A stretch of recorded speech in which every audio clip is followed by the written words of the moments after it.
Hey, everyone.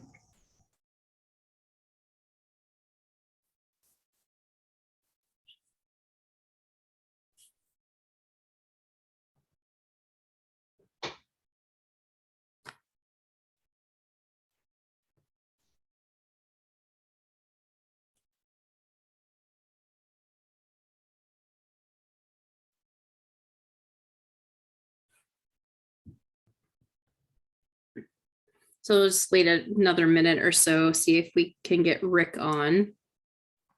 I think John is running late today, so we'll get started without him.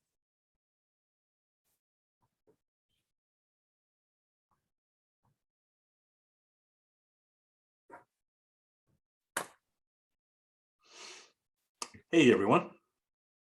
Hey, how are you? Good, good. All right.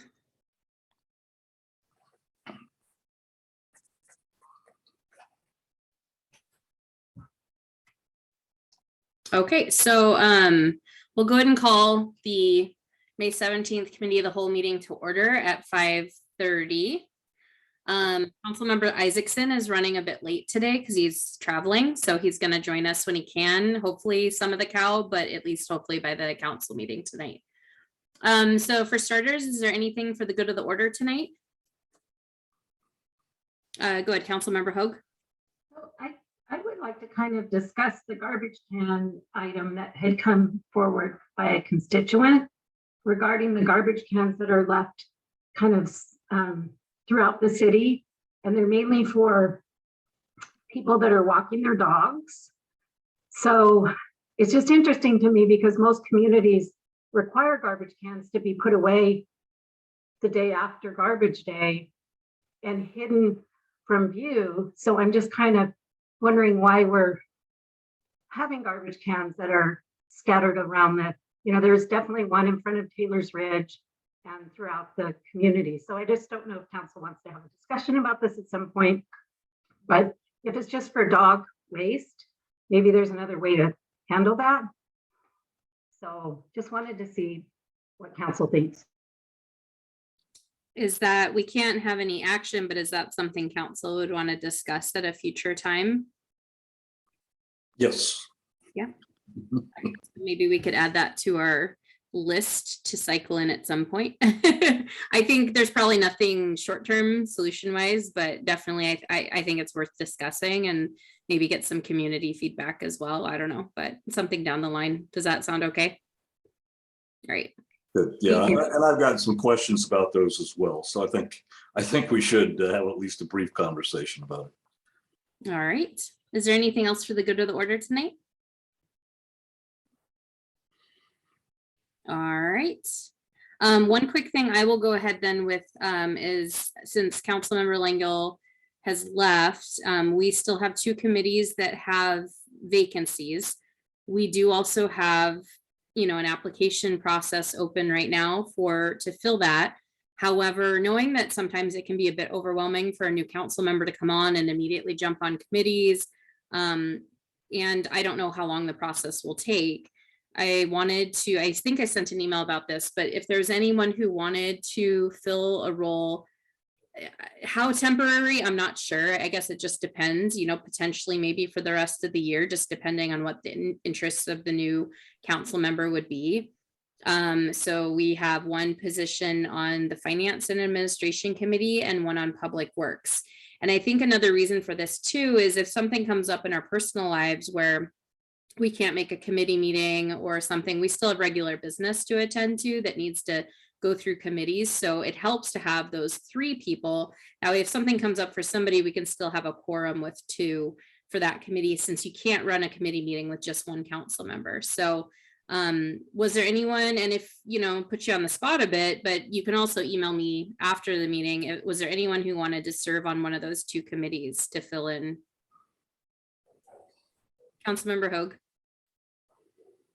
I'd be interested in the finance committee. I was on it the first year we started it and I enjoyed it. The procurement part is one I would really have a challenge with, but I would love to be on the finance committee again unless there's others that are interested.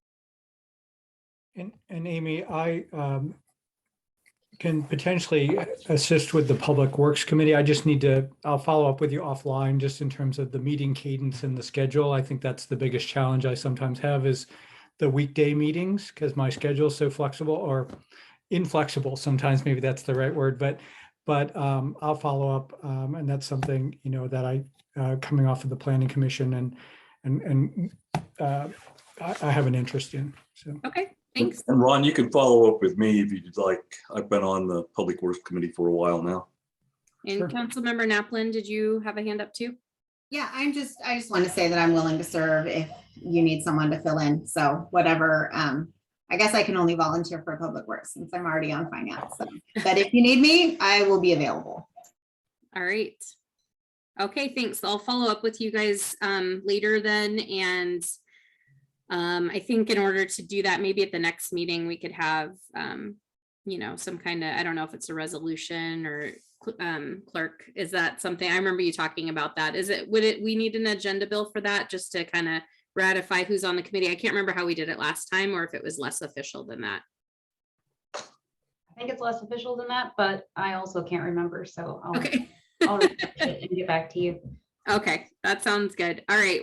Was there anything else then for the good of the order? All right. So with that, then we'll go to our review of the regular meeting agenda. We do have quite a few things on consent tonight. There are some we are going to probably talk about in COW. So without reading them all off, if you have something, if you're good with everything, great. If there's anything you want to potentially pull, let me know, but also it might get resolved in COW as we talk about it. So did anyone have anything that stood out to them, or are we good with the consent agenda tonight as is? Councilmember Hoag? I'm good with it as is, but I was just hoping to get a better understanding of the flood control district. It almost sounds like there was a committee that needed to meet, but Steve let me know that they did meet, and I just want a clarification of that one. That's all. Okay, so you're not wanting to pull it, but you want to talk about it in COW if there's time? Okay. Yes. All right, was there anything else, Councilmember Naplin? Yeah, there we go. Yeah, it's more about the grant applications, and I believe we'll talk about it in this meeting. And so as long as I can ask a couple questions there, I think I might be good. So. Okay. All right. Anyone else? So with that, we'll go ahead and jump right in. One note is we are not talking about the property tax miscalculation tonight, correct? Okay. So we'll just go to our item number 2, wastewater treatment plant 4th train membrane pre-purchase with Director Laniszewski. Good evening, Mayor, Council, staff present, as well as any citizens on the list. Ben Resler is here to help us through tonight. And yeah, so let's see, where do we begin? Just all in all on the things that were in the packet, aside from the treatment plant membrane bioreactor. So we had hoped to have our regular committee meeting Wednesday last week. So some of the notes that were on the agenda bills might have been a little strange because we have to write that in anticipation of a packet going out. And then the packet usually goes out Thursday. So our meeting got canceled. We kind of scurried to change the things, put them in the packet, knowing we'd have to talk about them at some point, hoping we'd still have a committee meeting, which we were able to put together Friday morning, again, after the packet had been submitted to the clerk's office. So that's why they all have a funny note on them, where you would usually have the Public Works Committee, recommendation, yes, no, NA. So I just tried to put that there to make that clear. Apparently it wasn't too clear. But that was our intent, was to hope we had that meeting because there's a lot going on. We didn't really expect to get to a lot of these grants this year based on work programming. Some of them kind of came up. Good news is Ben put in quite an effort, got them all ready to roll, and we've been working on them for the last couple weeks. We did have some consultant support on some of these, but with that said, that was kind of the situation at hand last week. Not to mention COVID popping up in our office and most likely part of why you're at your desks at home tonight. So with that said, I think Ben, if you want to share your screen, I assume you have those privileges in the clerk's office. We did go out to quote, this is part of the larger wastewater treatment plant upgrade package, and this is the pre-purchase agreement for the membranes themselves from Suez, who was the submitter on our open call for those. We lost you, Ben. Did you guys see that when I just shared? Sorry about that. Yeah, it came up and went away. Okay, let me try that again. There you go. Okay, thank you. I'm Ben Ressler, project manager, and here to discuss the membrane bioreactor pre-purchase agreement with Suez. So background, we're in a sewer moratorium because we need more capacity. So we're trying to build the 4th train. In December of last year, we approved a design contract with Parametrics to do wastewater treatment plan project 5 and 6, which are upgrades to the treatment plant, the existing treatment plant, and adding the 4th train, and then project number 1, which is the ultraviolet disinfection system. The reason why we went out for a pre-purchase agreement is because it's a specialized product. It needs to be built off site and there's a lot of lead time involved. We are targeting construction in 23, summer of 23. So we're trying to jump on this construction of the membrane bioreactor.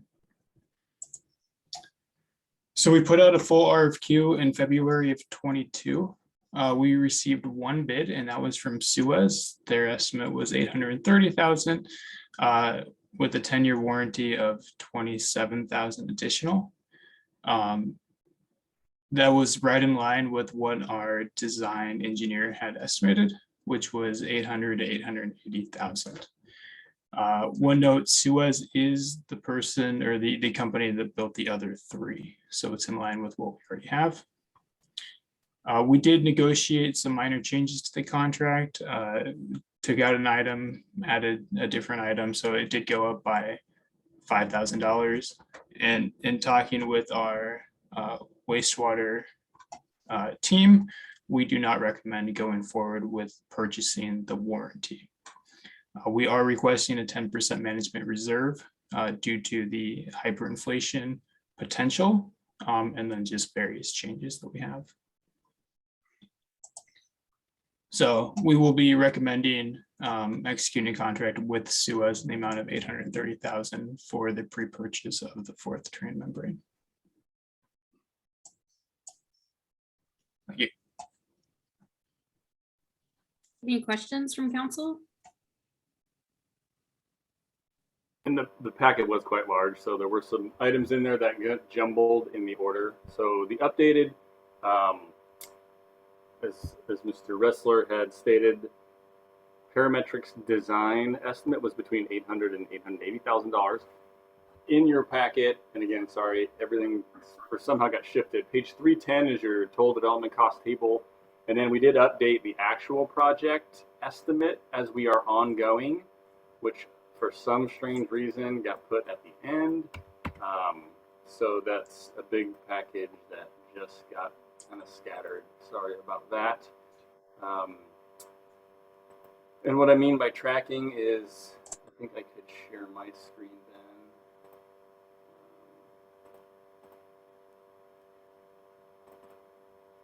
We had an original estimate when we were working with Parametrics to get them into contract. So I've used that as a base, and every time we get a qualified number, like a bid or a product that's, you know, the way we're going to handle biosolids is going to be with the, wait, Marty, lost my train of thought for the day. Anyway, I'm going to go back a page and share my screen. Did you, oh, you are sharing. Okay, I just I wanted will. to It's not- Okay. Okay, I'll put Ben off, put this on. With the back of your wastewater treatment plant package, the last page, you should see a table. So when we originally brought the project forward with Parametrics, utilizing their updated CIPs, Those were all placed in the packet in black. And then as we've refined the project scope, i.e. taken out some of these improvements, made some adjustments otherwise, we track changes in red. So you have a live estimate from when the project was initiated. And then red changes are moving forward as we go and qualify actual dollars that we expect, so we can be more up to date on our expectations. Biosolids, we've gone through a study. We will do centrifuge is our intent instead of a screw press. So we've got some updated numbers that you'd see here, you know, at line item 3 on page 2. Some totals. We still have tax. We still have a large contingency in here, which matches the agenda bill in the packet. We are tracking additionally this new kind of inflationary number just as things go. We don't expect that, but you know, as the times are going into this inflationary period, we want to make sure we're aware and we are sharing what we think we're aware of that may go on top of anything we have. Again, noting we have a large contingency of 30% in our numbers to this date. So, with that said, unshare. If there are questions. Councilmember Naplan. Would you mind sharing that again? I'm sorry. So I had a question about it. It's that very last page. Is it up now? Yeah, perfect. Thank you. Okay. So in the packet, it talked about it being 3 million something at some point. And then we decided to do more of the project and it bumped up to about the 5 million range. Yeah, the 5.3 is the number we brought forward when we did the parametric contract. So what is to the left of that, the 8.2 million number? That's the original project with all these things that are blacked out. Okay. They were all in it. So are any of those things that we will have to do at some point that still will remain on the CIP? Correct. Right. Okay. So good question. So yeah, how these tables work in our CIP product that we finished up late last year and I think adopted early this year. Each project has its own table. So these are straight out of our CIP book. So this is project 6 and it carries through quite a bit of information. But blower replacements, we've talked ad nauseum as staff and with our consultant on that. You know, they're working fine. There are more efficient products out there. They're probably best to figure out to replace either A, when they start to die off in a large way, or a technology changes so vastly that the energy efficiency is such that we don't want to continue to use, you know, large electrical consumption blowers, but something that's more streamlined and cost effective. So that is still on the list. It's not taken off of our list. We're just taking it out of the project because it isn't necessarily warranted or fully needed. But again, it's on our list because we are trying to be sensitive to costs. And right now we're not planning to go out for any borrowing. Not that we can or can't. We can't tomorrow, but if we want to prior to project's end and before we get to construction, we sure can. We have time, but we aren't planning that at this point. So thank you. That's super helpful. The reason I'm bringing that up is what I notice when I look at the sources of funding for this project. More than 50% of the funding is coming from the ratepayers, from the operational. So people who've been living here for years and years and years and years are paying in their rates by every month. We're paying in to do an expansion that is for new development. And so I can see, so I think what I would hope as we move forward is if there are some projects, capital projects that maybe aren't 100% growth related, that we use GFC money, which we can, to invest instead of going back to the ratepayer again. Sort of a bit of a swap, because definitely a huge portion of this is being paid by ratepayers, and part of the GFC isn't just for new development, it's to pay in Sure. for a system that we already paid for that they now get to benefit from. And so there's two components. There's expansion GFC money, and there's paying in because they're now using a system we all paid for ahead of time. So I'm just hoping that this can work out in the end, that we do get more of that council priority that we've been talking about, and I've heard prior councils talk about, that we really want to make growth pay for growth. And I want to make sure that the math in the end really reflects that, so I can honestly go back to constituents who see their high utility bills and then see us doing these big projects, that I can say in the end, growth is paying for growth, because that is a value that this council holds. So to that effect, there's a third project list that is included in what we are doing that you didn't mention, which is operations and maintenance of existing system. So for example, blower replacement, piping modifications, pump control, all that is in effect in operation now, and not necessarily a cause of the expansion, right? Biosolids handling, our machinery is at its life cycle end, and we can, we have to replace some parts, which yes, you and I, we are all paying into to replace parts that are existing. Yes, they will obviously help capital and growth, but they are also here to process everything we are processing today. So it is a blend, the funding is a blend, and it is intended to be that way. And it's fair assessment as we move forward in developing those costs and the way our fees are derived.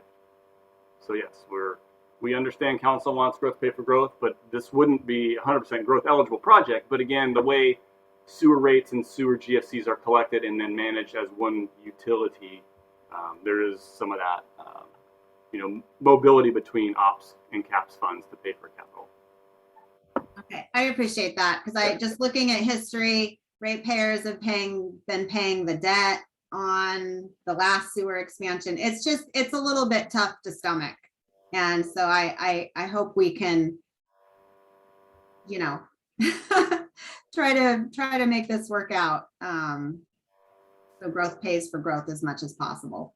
Thank you. Thank you. Councilmember Schaefer? You're muted. There we go.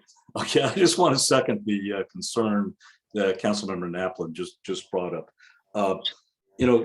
Growth paying for growth sounds easy, but it's not easy. As Steve pointed out, it's not obvious, exactly which parts of these are due to growth, what percentage might be due to growth, what percentage is just due to plain old wear and tear and maintenance needs. And I'm not asking Steve or anyone else to try to figure that out, but something that we have to, I think, do a better job is with our GFCs is really making sure that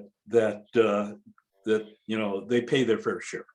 And I still have concerns even after this conversation that they're not paying their fair share, that perhaps we need to raise the GFC rate even more. And I know there's limitations on what we can do there, but nonetheless, I think it's something this council needs to consider. So with that in mind, how would we proceed with that? Do we need to have a special committee look at that? Would it be part of the Public Works Committee, or how would that work? Does anyone know? So, Councilmember Schaefer, I think, like we just went through our capital programming for sewer and water, and understanding operations-based repairs and maintenance, capital eligibility and capital projects, right? The math is worked out. I think the one item we've talked about is tracking. So, and we don't have legal counsel on this meeting, but in my mind, I've been around long enough. Cautionary words that I hear are, justify. We are justified. We have maximized what we think is our GFCs to where we are really pushing the envelope.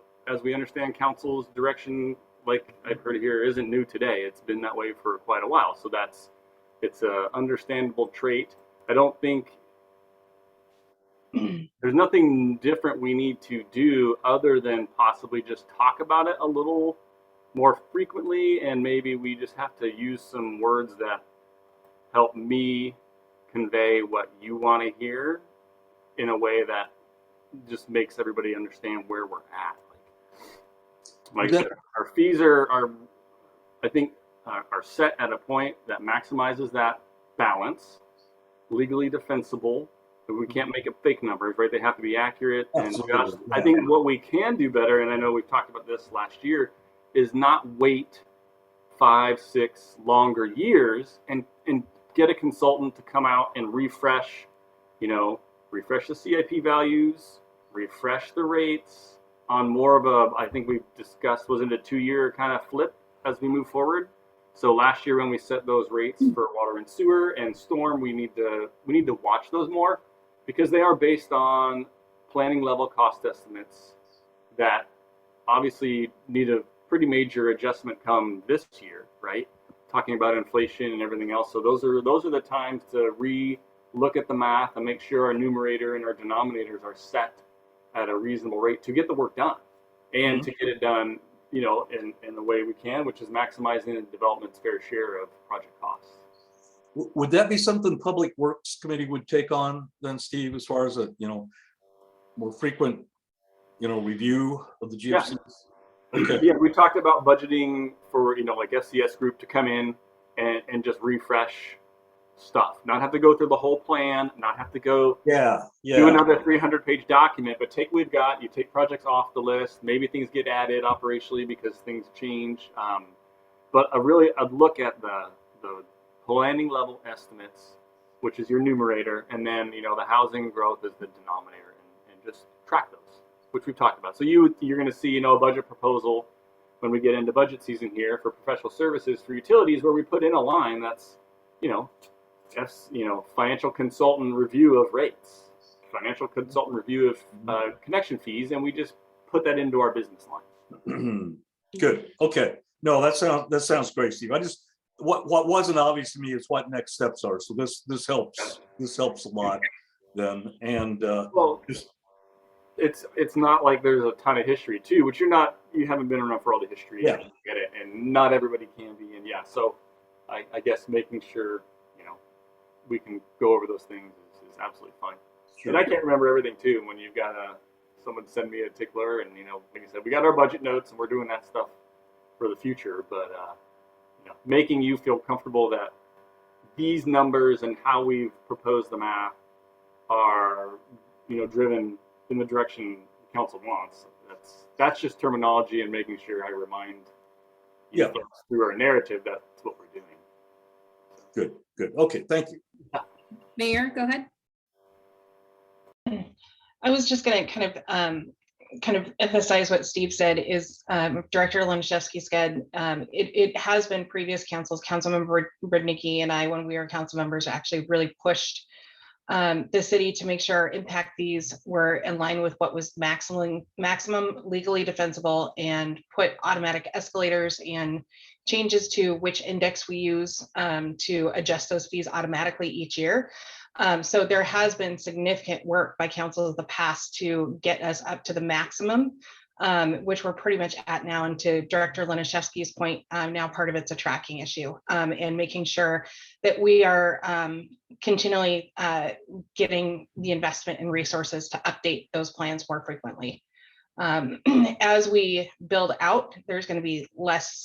It's going to be less as important, because the fewer homes that come in, the smaller that pot of money is to begin with, and we'll be moving more full on to that maintenance side.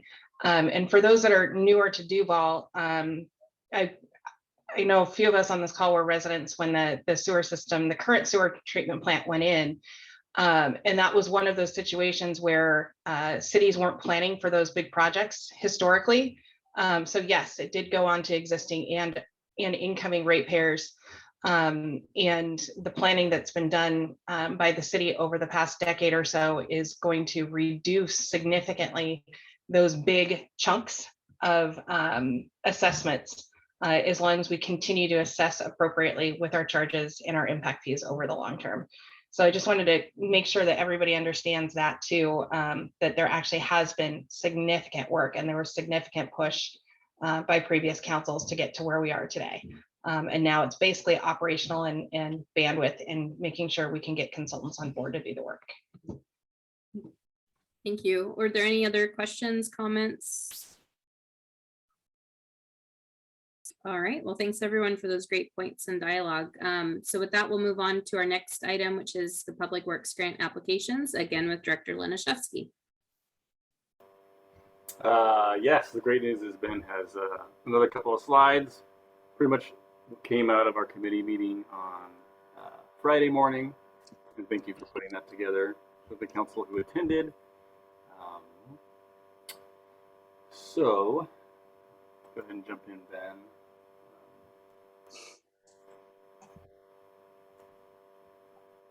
Thank you. Ben Ressler, project manager again. And I'm going to talk about the 4 grant applications we're asking for approval. So the King County Community Development Block Grant, the Pedestrian and Bicycle Grant, the King County Flood Control District Grant, and then the Safe Routes to School.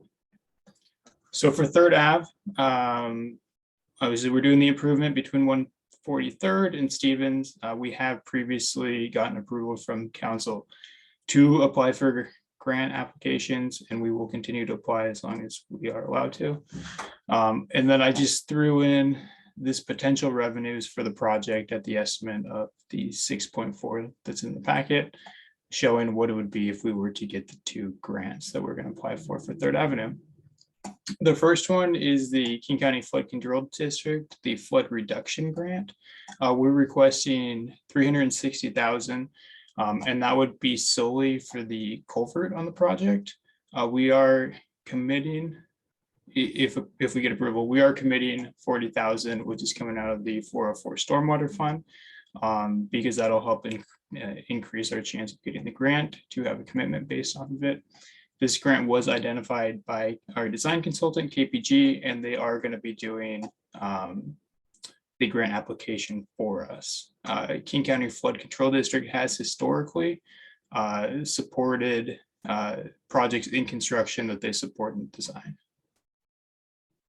The second grant is Safe Routes to School. This is through WashDOT, and it's either going to be state or federal funds. You can apply for design, construction, and right-of-way, but you do apply for quote-unquote construction funds. We are requesting $2 million, and I got that number based off looking at the last go-arounds applications. The highest amount, I think, was 2.4 million. And so this grant is due at the start of next month, and then the funds would be available starting at the end of next year. The project that is semi-new for grant applications is going to be 142nd Place Phase 2. This is a continuation of Phase 1 that we're doing currently. I put together a cost estimate for the entire project at about $800,000, and so that's what I based the grant applications off of. So the first one is the Community Development Block Grant through King County. This is the exact same grant that we have $280,000 on for Phase 1. We are applicable because of the mobile home park there and the potential for a lower income area. So I figured since we were able to get it for Phase 1, we should apply for Phase 2. And then the second one is the Pedestrian and Bicycle Program. And again, this one's through the state. Because we are adding a pedestrian feature to the project, it seemed like a good fit. My construction estimate for the project is about $660,000. And if your request to WashDOT is under $800,000, no match is required for the project. So I figured we should just go for it. This one is due again at the end of the month. Thank you.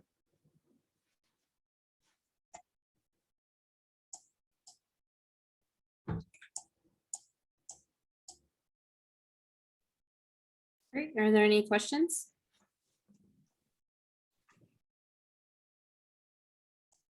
Councilmember Naplin? This is going to be quick. I'm just excited about all these grant opportunities, and even with the, pretty high workload that Public Works has, that we were able to put these together. It's, yeah, there's just a lot of opportunities right now with COVID money. Part of it can't remember if the pedestrian and bike one was COVID money. I can't remember. I think some of them might be somewhat tied to COVID relief money. I can't remember. But anyway, I just want to thank you for your hard work on that. And Benjamin, in case you aren't here when the agenda item, I think it's the very, very last one that's the overlay program submittal. And I read in the fine print that you were able to design and create the bid package and do all of that in-house, saved us probably $25,000 based on a prior project cost. And it's what I've been, hoping we could do at some point in-house. Can't eliminate all need for consultants, but I mean, this is just super exciting. And I just want to personally thank you. And anyway, we're glad you're here. Thank you. We're all glad he's here. The two project managers are kicking butt, so they're getting tons done, and we're fortunate to have them. So I don't know if he's sticking around for that one, but he certainly doesn't need to. But yeah, we wanted to introduce it later. So other than that, Any other questions?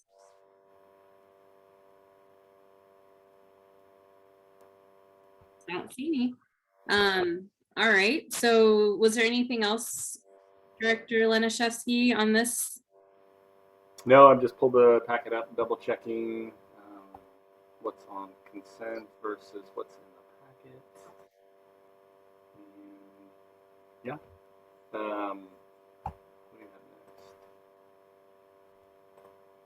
I guess just a plug for those other projects, right? We're getting into construction season, and with that specific project for overlay,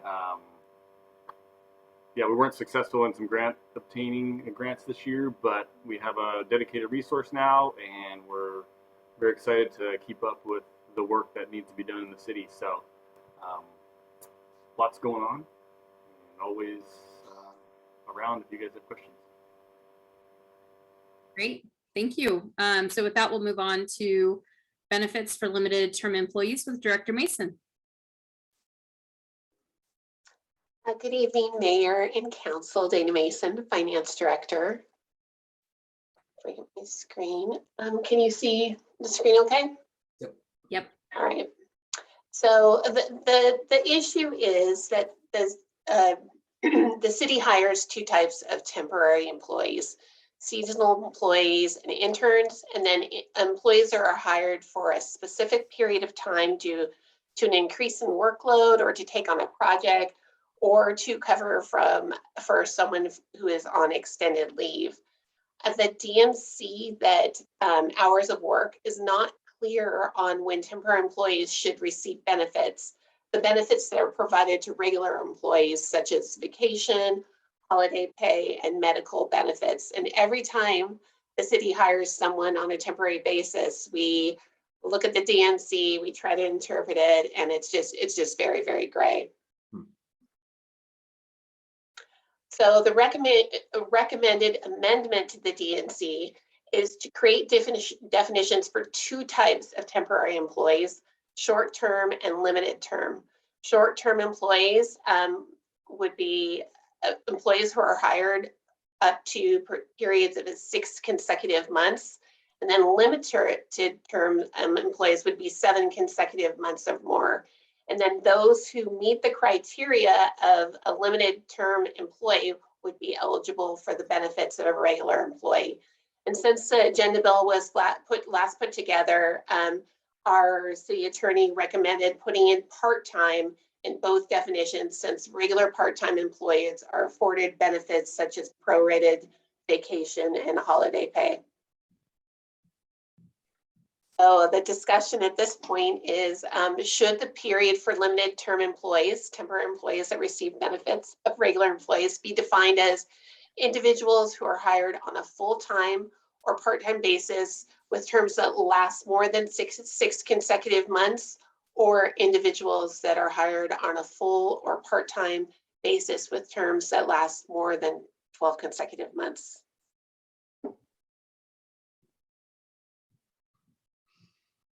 Thank you. So I guess I'll just start off. Mayor, you didn't meet with, I think this was just separately, you weren't a part of the FAC committee meeting, so I didn't get a chance to hear. I read through what was written in the suggested amendment, so I was just curious if you could just speak to the reasoning behind. I know the FAC committee was in favor of, the up to 12 consecutive months definition. So do you just want to speak to the reason behind, changing it? Absolutely. So 6 months was the original proposal. Finance committee made a recommendation to 12 months. 6 months is what our city attorney recommended. But a huge chunk of that reason is if somebody's going to be coming in and working for at least 6 months, they should have, in full-time work, they should have the expectation of healthcare, period.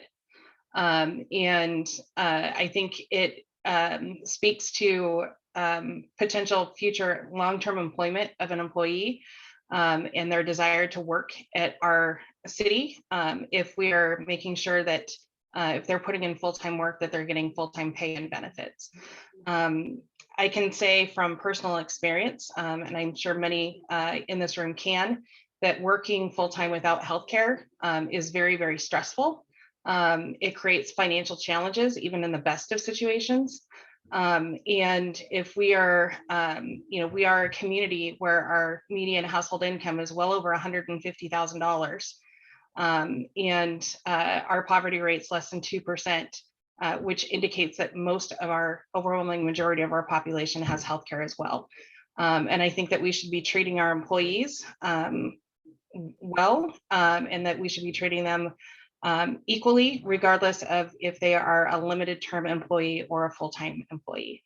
And also looking at, since this bill is drafted, what other companies are doing. I've mentioned before, we have cities, they're already are struggling so hard just to get people into full-time positions that are full-time benefit positions already, that they're offering signing bonuses for things outside of law enforcement. And for those that didn't see, I forwarded an article from the Seattle Times today, where Microsoft is about to increase salaries significantly to adjust for inflation in order to keep their employees in Washington state. So we really have a serious situation. And when you also look at those limited term employees, they're not going to be the six-figure jobs most likely. And so the need of those individuals to have healthcare for themselves and or their families in order to take a job is likely to be more significant. So that's just the tip of the iceberg of where I'm coming from on that, and why I wanted to make sure that the original recommendation went forth with the committee's recommendation to facilitate a broad discussion on this. Thank you for that. I just wanted to follow up. So, speaking of Microsoft, long ago, once I was a contract employee, and so how they work is, you can only work for up to a year consecutive, and then you have to take like a 3-month break just to kind of prevent people from getting used, essentially. So one curiosity I have is like, what is the staff time involved in like ramping up, getting somebody signed up for benefits, doing that kind of stuff? Because one thing I was thinking of, one potential con of this is, would it make it more attractive for whoever in the future is on council or, administration or whatever to, use contracting services or use, so that that's all done for you rather than actually letting somebody kind of more get their foot in the door and work directly for the city short term? I don't know. Like, what's the, I guess it's a lot of questions wrapped into one, but essentially like, what's the ramp up time? Would that ever potentially turn people off or make them not want to hire directly? So are you asking what the ramp up time just for us to get someone onto medical and insurance benefits? It's pretty fast. It's something that our payroll department does, our payroll person, I should say, does pretty regularly, and it doesn't take a lot of time. So it's not, it wouldn't be a staff time issue if Okay. that was the question you're asking. Yeah, it was. I probably didn't phrase it very well. Yeah, okay. Any questions from the rest of council? Councilmember Naplin. Yeah, I just want to follow up. The recommendation was 1 year. I mean, that was what was being discussed at the meeting. And I'd be willing to consider the 6 month. I think the mayor made some strong, gave some strong reasoning of why we would consider the 6 month. The one thing I see in the code, if we do go to the 6 month, is short-term employees has been redefined as including both full-time or part-time. And then benefits become eligible after 6 months for short-term employees. So that means that an employee who is part-time and employed for 6 months would be extended benefits. And I'm not sure if that was the intention or if that just caught up in the change of redefining short-term to include part-time. And what I would want to recommend is if that short-term part-time would be offered benefits. One thing I saw in other cities is they didn't do a consecutive 6 months. If it was a part-time position, you really add up how many hours they work. So if they work the hours equivalent to a full-time employee working 6 months, that was the trigger. So anyway, I just wanted to throw that out there, that I've definitely seen that when you talk about part-time employees, that you look at how many hours equivalent of what a full-time 6 month employee would be. And then that hourly trigger would be what would push the part-time employee. So if they worked 30 hours a week, it might take them 9 months to reach a 6 month equivalent. I hope that makes sense. It does make sense. I mean, the intent was because our regular part-time employees are afforded benefits such as vacation. It's at a prorated rate, holiday pay at a prorated rate. So, which is something that we don't give to our short-time temporary employees, like seasonal employees and interns. They don't receive any vacation. They just receive sick leave, which is provided by federal law. So. Okay, so I'm talking more about healthcare benefits and, dental, all of those other types of benefits. Does a part-time employee, permanent part-time employee, immediately become eligible for medical, dental? No, it depends on the department. It's based on the hours of week that they're scheduled for. So for example, our payroll employee only worked 20 hours a week and she was not eligible for medical benefits, even though she had worked for the city for over a year. So I feel like this is creating kind of an odd loophole that if you're a temporary part-time employee, you work here 6 months, you become eligible, where potentially a permanent part-time employee isn't eligible. I guess I'm just trying to figure out how it interacts. You see? If you look at the way the ordinance has been amended, it loops it up to the definitions of a part-time employee. So you're afforded the benefits of the regular part-time employee. Okay.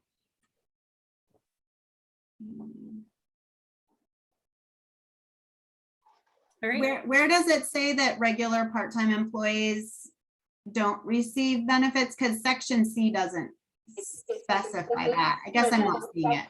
In another section of code, I believe. So it kind of bounces you around where it says that medical benefits are given to employees who have full-time status, and full-time status is 35 hours for employees who work in finance and a few other departments, and I believe it's 40 hours for the Public Works Department. Okay, sorry, that was kind of a technical question. I just was going in circles about it. That's okay. Thank you. Are there other questions on this item? Councilmember Schaefer, go ahead. Yeah, I'm curious, why did the Finance Committee recommend 12 months instead of 6 months? I guess I didn't understand that. I mean, Councilmember Napling can chime in too. I think it was just trying to work on those definitions and be really clear on the difference between like a short-term employee and a limited term employee. And, that just seemed to make sense in the moment. I'm not reading anything in this amendment, I don't have any disagreement honestly with this. I just wanted to understand where it was coming from and the why behind it. And the finance committee was very helpful with, I mean, it looks a lot different after we had our discussion. They were the ones that recommended really separating and making two very clear definitions for the short-term and limited term employees. So thank you. Yeah. Anything else on this item? Councilmember Mercer?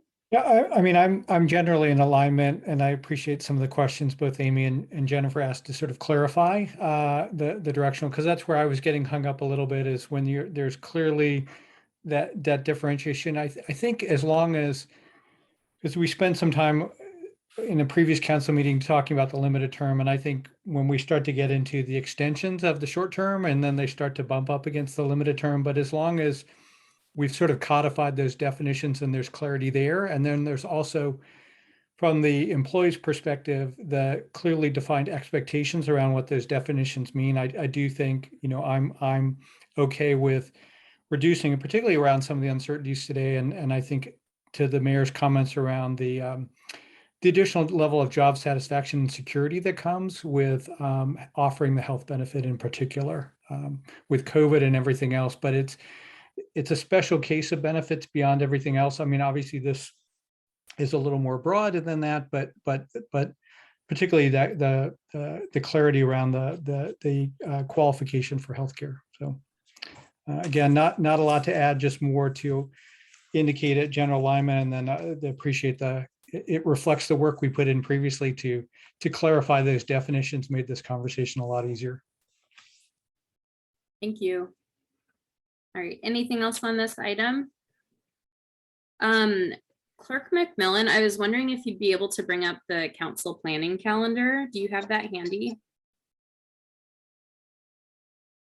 You're muted, sorry. That'll just take me a minute to find it.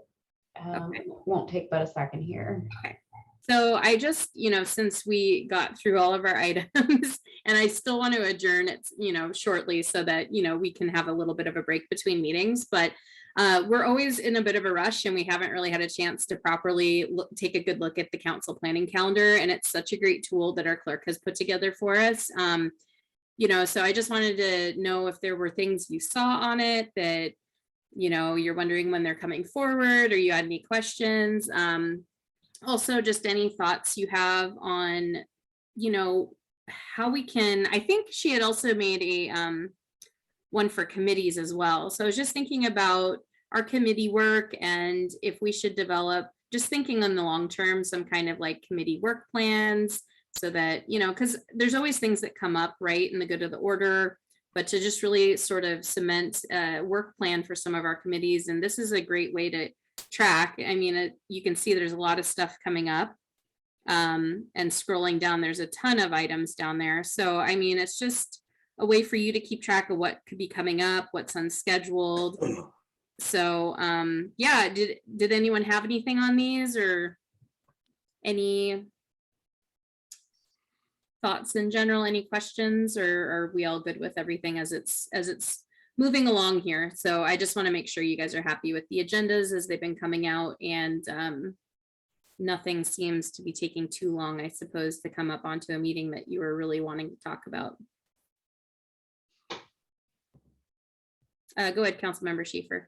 No, I just want to say that I do appreciate the planning calendar, and it helps me look ahead a little bit and prevents hopefully prevents me from being caught off guard, because I can look at things ahead of time. So Sarah, I'm very much appreciated.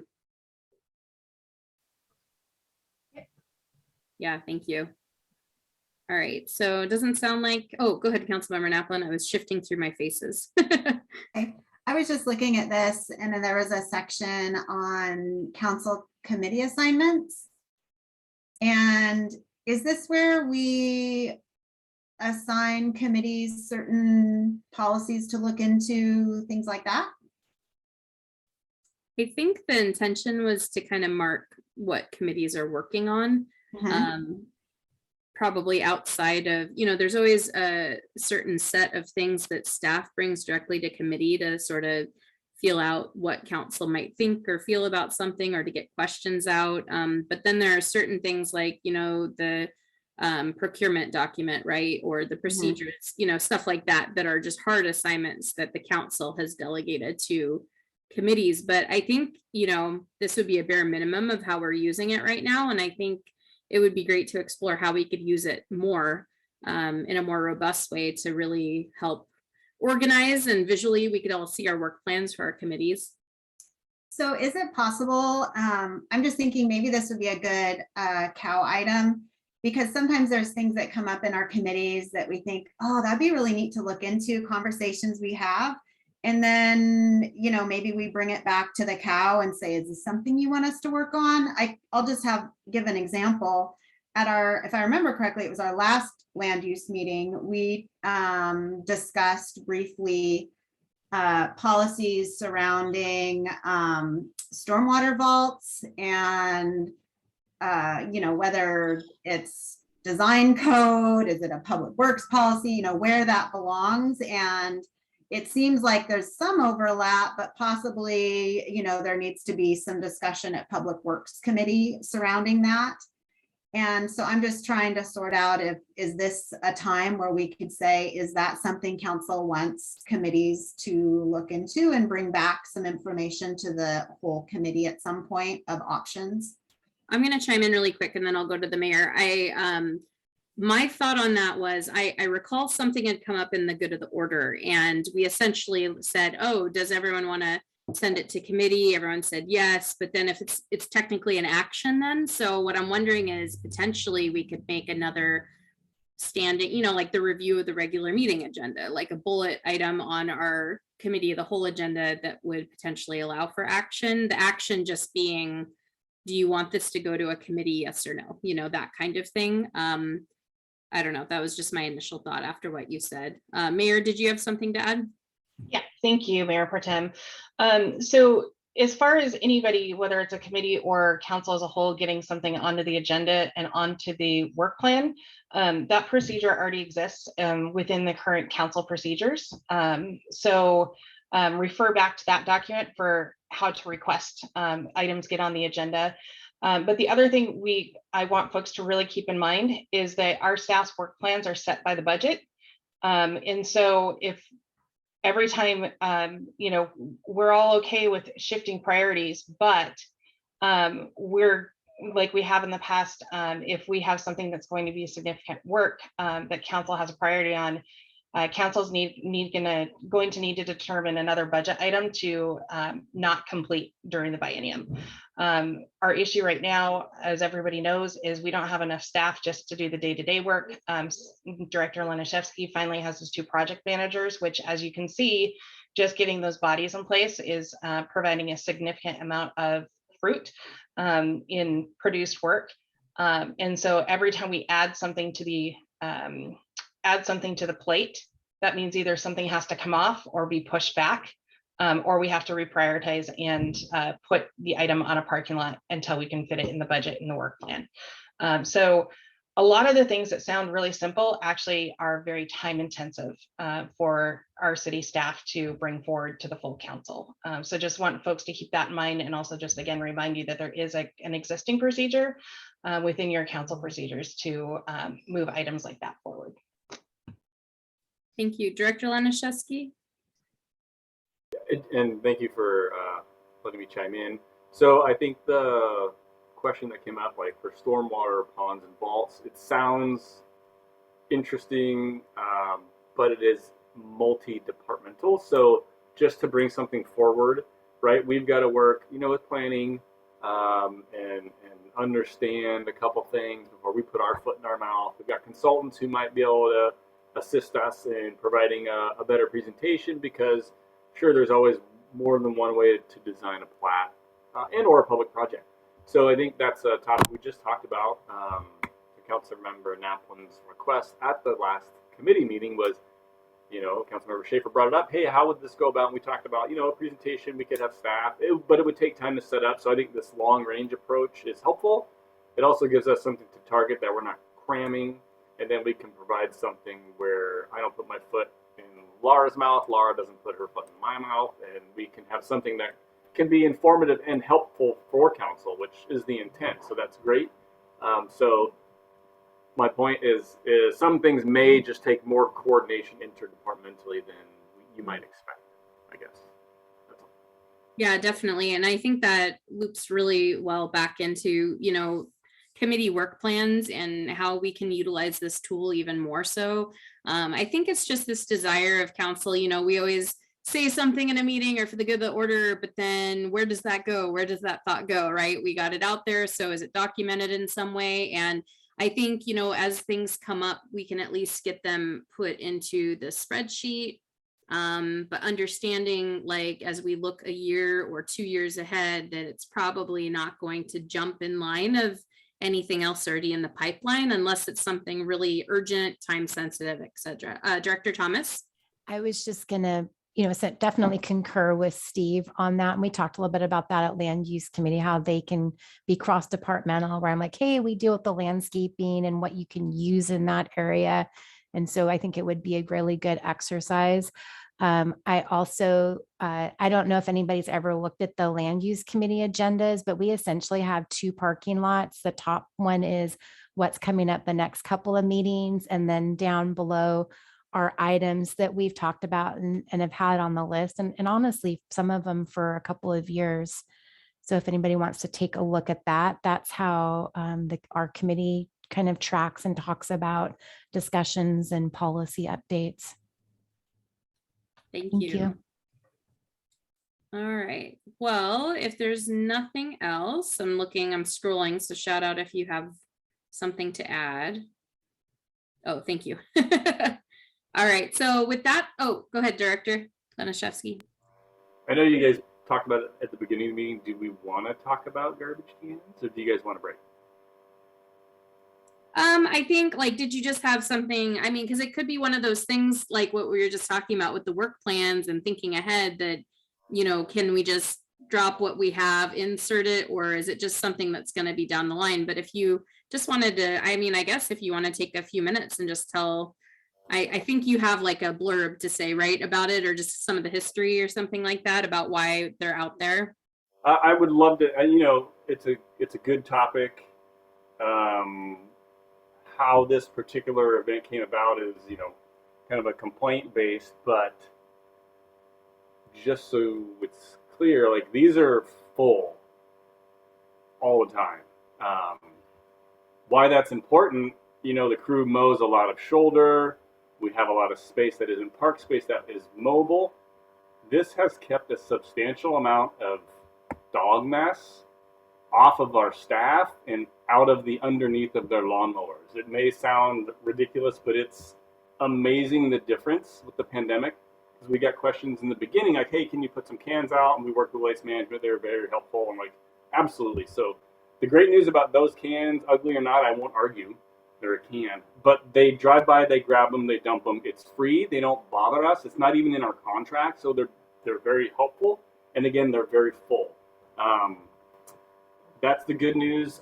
I use them personally. I tend to pick up more actual garbage as I walk than dog collection. So they are helpful in that way too, in my opinion. But again, if there's a style that's different, I couldn't care less, but it comes with costs, which is all I don't care. As long as we have them, because they are very helpful throughout the community, to have the option to deposit whatever you're walking around carrying or picking up. So that's my plug for garbage cans. Again, I won't argue what they look like, because they look like what they look like. That's a fact. But to have nicer ones like Main Street, that takes a mount, which is concrete. It usually takes someone emptying it, and Waste Management is likely going to charge us for that, or want to open the contract and put it in, or whatnot, because they have to get out, actually physically dump that, or we would have to do it, because until we got the new cans in the contract on Main Street, we were dumping them ourselves as staff all downtown to a dumpster, and then Waste Management picked up the material for, you know, no cost. But there's just a lot of nuances that kind of go into all of that, of those 12 cans throughout town, and they're at our parks already, right? Again, good, better, otherwise, there's a place to deposit your recycling and your garbage. Yeah, thank you. I definitely agree. Function is a higher priority right now than the looks, because it's important to keep environmentally as well, to keep the dog waste off the ground and get that disposed of properly. When I lived in the Issaquah Highlands long ago, they had little stations everywhere, you know, with biodegradable, so you had to be quick, dog baggies. So I don't know what their I don't know what their long-term cost was for providing bags that were environmentally conscious, even though they weren't always practical on a rainy day, as well as the can that's attached, and it's just that post. I think, do you know what I'm talking about? Yeah. Just the post with the sign, here's some It has a bags or not. dispenser, Yeah, right? And those are completely eligible for our Yeah. MPES grant distributions. So if we want to put some of those up, we can. but I think that would be a long-term plan to try and figure something like that out. And it's not like we're gonna replace them all overnight or in 1 year. You know, it might just be a long range kind of, this is a nice thing to do eventually, but for now, it's obviously better to have the can to get that dog waste. Did that kind of answer or address? I think it was Councilmember Hoag brought that up, and maybe that can just go on our long-term plan. So when they pick up, so I think they still have to get out and get the garbage because it's not pulled towards the street, right? It's not Depends. pulled right- It depends how far away it is. As long as it's within 5 feet, they can usually grab it. And those aren't like the big ones; they're just the smaller green ones, right? So they Right, have yeah. to get really close when they've got your gray barrel and it's full of 200 pounds of yard waste, like that, the machine itself. But yeah, I can double check with those I guys. wonder if there's a way to screen them. So, you know, because we're all expected to screen our garbage cans, have them. It's just, they're just so, I don't know. I defer to It's Laura. not attractive at all to drive up to a neighborhood, right out Taylor's, right? I don't know. I don't know what the solution is, but Go ahead, Director Thomas. Thank you for that cute, Steve. What I'll do is I will go out and just take a look at these devices as they are now, talk with Steve, and then we can come back with kind of just our observations and maybe a recommendation. You know, I certainly don't have any issue potentially screening them, but that always comes at a cost, and making sure that it stays upright and it's going to need maintenance and stuff. So let us just do a little bit more observation and try to come back with a better answer. All right. Oh, Councilmember Naplin.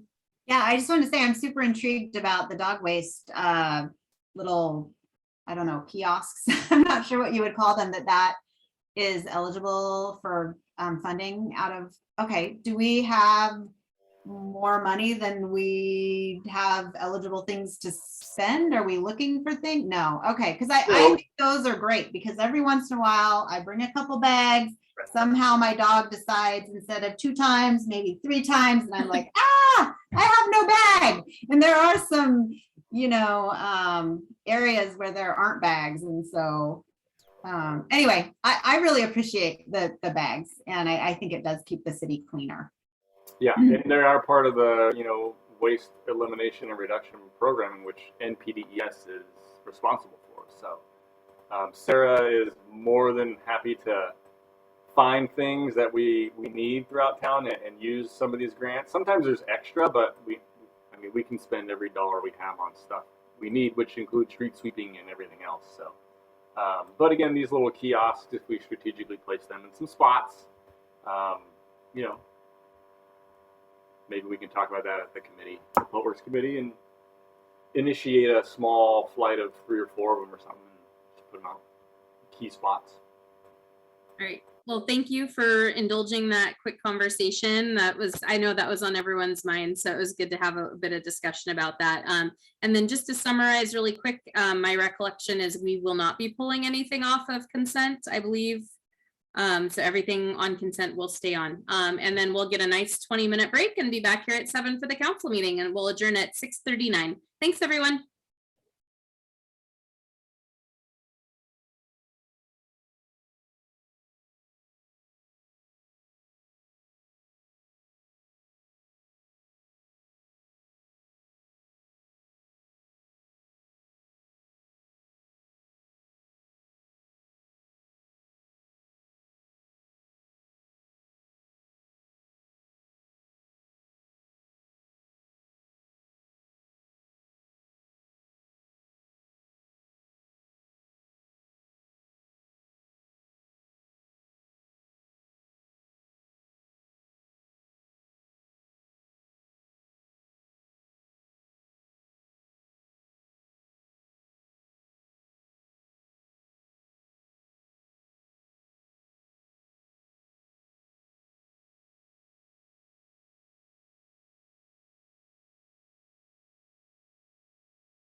Hey, Laura, it's Councilmember Isaacson. Can I get an audio check with you since I wasn't in the cow? We can hear you. We can hear you, We John. can hear you. I had to find the Thanks, guys. unmute button. Yeah.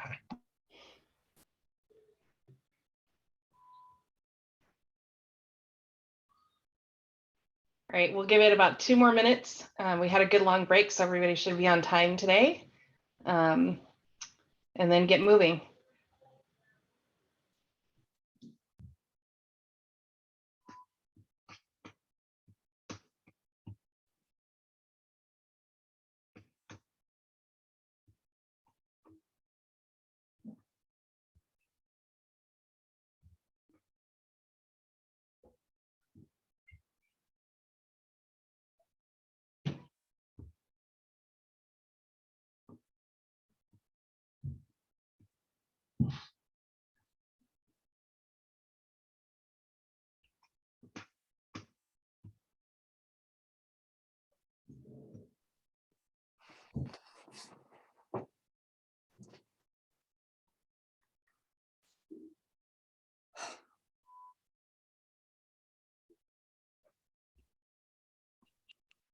Okay, we've got everybody here. So I'll go ahead and call the Tuesday, May 17th, 2022 Duvall City Council meeting to order at 7:01 p.m. Would you please join me for the flag salute as soon as the clerk brings it up on the screen?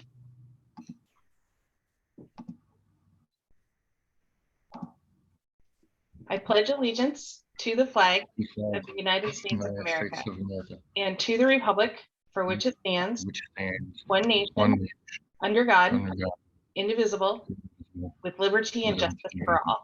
for all. Clerk, would you please take the roll?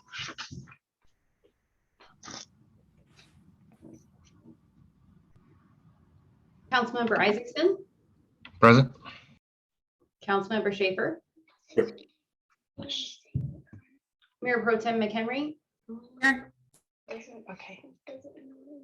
Okay. You're muted, Amy. Oh, Mayor, I said here, sorry. okay. Councilmember Mercer, Here. Councilmember Hoag. Here. Councilmember Napland Here. and Mayor Okerlander. Here. All right, we have a quorum. Are there any additions or corrections to the agenda this evening? Seeing none, do we have a motion to adopt this evening's council agenda? I move that we adopt the council agenda. Second, McHenry. It's been moved and seconded to adopt this evening's council agenda. All those in favor, please say aye. Aye. Aye. All those opposed, please say no. Motion passes. And with that, we move to comments from the audience. And I did neglect to say at the beginning of the meeting that we did make a last minute change to go online due to COVID cases within the city workforce and make sure that everyone and not just the city workforce, but significantly rising cases throughout King County to ensure everyone's health and well-being this evening. So with that, clerk, did we receive any emailed comments for the record this evening? We did not. All right, thank you. And then in that case, we have two attendees on the line. If you would like to provide public comment, please raise your hand and the clerk will elevate you to a panelist and you'll be provided with 3 minutes to speak. All right, seeing none, we'll go ahead and move on to the consent agenda. Do we have a motion to approve this evening's consent agenda? I move that we approve this evening's consent agenda. Second, McHenry. Councilmember Isaacson. It's been moved and seconded that we approve this evening's consent agenda. All those in favor, please say aye. Aye. Aye. All those Aye. opposed? All those opposed, please say no. Sorry, the no in the background. Fun. All right, moving on to scheduled items. First up, mayor's report. Want to share that Sound Cities Association has a board meeting tomorrow. It will be Deanna Dawson's last meeting as executive director before she makes the transition to Association of Washington Cities. So we'll be approving a contract for a recruiting firm to go out and do a national recruitment for that position. The Association of Washington Cities Legislative Committee is also having its first meeting of the biennium tomorrow with the new makeup of the committee, and we'll begin focusing on the upcoming legislative session and biennium. I had my monthly meeting with Councilmember Perry yesterday. She is getting on our schedule to come and present to council within the next month. So I know that we all are very much looking forward to her coming and presenting to us. For folks, Mayor Pro Tem McHenry sent out an email, I believe last week or the week before, for the Sound Cities Association King County Cedar Hills Regional Landfill Tour. And that registration closes on the 20th. So if you're interested in going, please sign up through that invitation. Finally, Snoqualmie Valley Government Association meets for a quarterly meeting next Wednesday evening. So if you haven't RSVP'd, please do so. I know that I have actually tomorrow. I'm so sorry to I'm interrupt sorry, you. tomorrow. You're right. Thank you. I wrote next Wednesday. Thank you. No, guys. they changed the date. And so anyway, I just wanted to. I'm not able to attend because due to my son's baseball game. So hopefully I know that Councilmember Knappen will be, and hopefully others will be able to attend as well. And that is my report this evening. And one quick side note as well, though, our police chief is out on a call, so he will not be here to respond to his report, which was submitted in writing earlier this week. Any questions? Right. Seeing none, clerk, do we have a report from King County Fire District 45 tonight? Not this evening. All right, thank you. And then moving to the Duvall Police Department report, Chief DeBox submitted that via email earlier.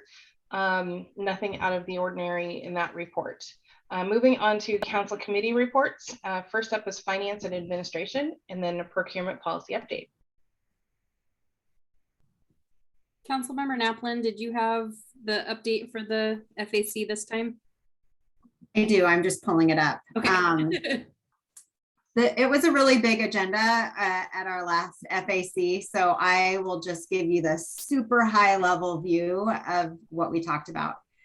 We talked about the property tax levy that the King County assessor noticed that potentially the amount we'd collected was not the maximum we would have legally been allowed to collect. And so there was some discussion on how we move forward. And I believe that should be coming forward to the rest of council once staff has time to prepare. I think it was on the cow, and they decided to get more information. Second, we discussed the limited term employee benefits that was brought forward and discussed today at the cow. There was a discussion about community development staffing, and I believe that is also on the agenda for tonight as an action item, if I recall.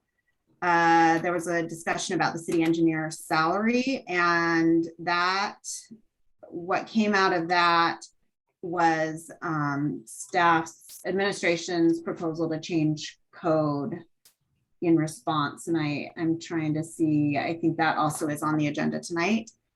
We looked at the budget calendar, and the council members present at the FAC meeting requested that we add department budget presentations that had been, kind of a standard thing. And then also to have a discussion amongst council and administration about our council budget priorities, so that we can have that conversation before budget is drafted. We look at the April sales tax report. I'm not sure if that's included as an attachment or if it's been sent to the rest of council. It's pretty interesting. Last month, there was a decrease in the construction category, which stood out as, pretty unusual, as there's been such a strong growth in that category.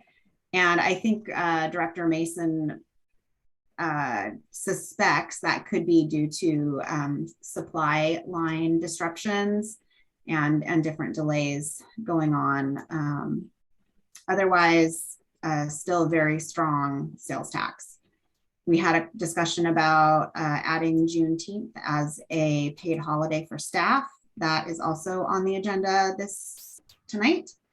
We looked at the investment report. It was quite exciting that our yield is nearing 1%, and that might not sound that great, but it was very, very low until recently. So there were $2 million investments. I think we got a little over 2% for both of those. So things are turning around a bit. And then we just briefly discussed the procurement policy, and our most recent work session was May 2nd with the resignation of Councilmember Lingle. We're just trying to think about how to move forward on that. So that is my report. Thank you. Are there any questions for Councilmember Naplin?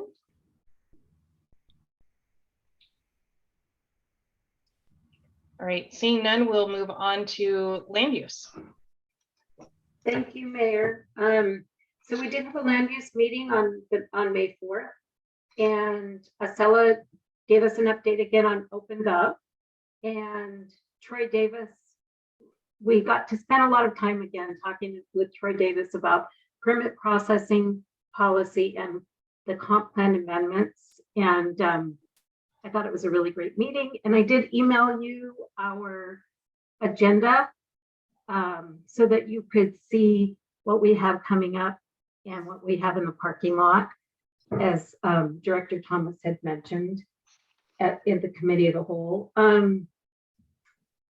So our meeting for tomorrow has been canceled, but that's it. Thank you. Any questions for Chair Hoag? Seeing none, we'll move on to the Public Safety Committee. See, okay, Public Safety Committee. Let's see, we did cover a number of the items that are actually covered tonight in the COW, or will be covered in the council meeting. We talked about the overlay projects, 142nd Place sidewalks. There will be an open house on May 25th related to the 142nd Street place. The 6-year tip public hearing, I think is tonight. And talked about the treatment plant for train, the police department remodel, which is primarily the addition of a locker room and shower, and that is progressing. And we do have, I believe, 2 active female officers now, and more possibly in the future. So the timing is very good for the new locker room.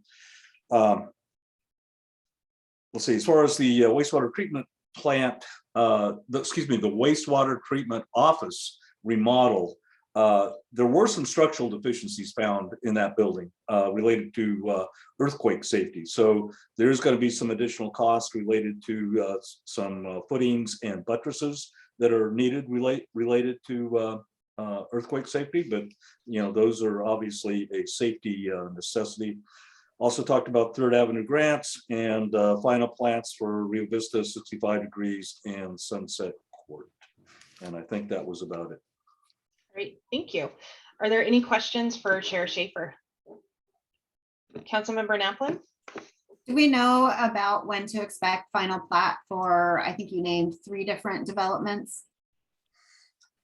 Yes, I did. And let's see, I personally don't. Perhaps Director Lomszewski can help us with that. Would love to. Thank you, Council Steve Lomszewski, Public Works. Larissa is here as well. She's more in the know, but yes, you have Sunset Court, which is just west of 3rd Avenue in 143rd intersection. On 143rd, it's 11 lots. It is 2 separate buildings that will be multifamily buildings. They are roughly complete. We are bringing their first touch next meeting, whatever the first one in June is. Just below that project to the further west on 143rd is 65 Degrees. They have, I think, 67 units. off of First Avenue and a full width improvement on First Avenue. And then Rio Vista is on 143rd, but east of the 3rd Avenue intersection. I think that is 67 units as well. They have the city park in the central portion, and we're working on their inspection as we speak, as well as all of their plat paperwork for all 3 of those projects. So within the next 2 to 3 meetings, Rio Vista needs to get their stuff in order because they actually cannot get another extension. And I think Laura, August 12 is maybe D-Day.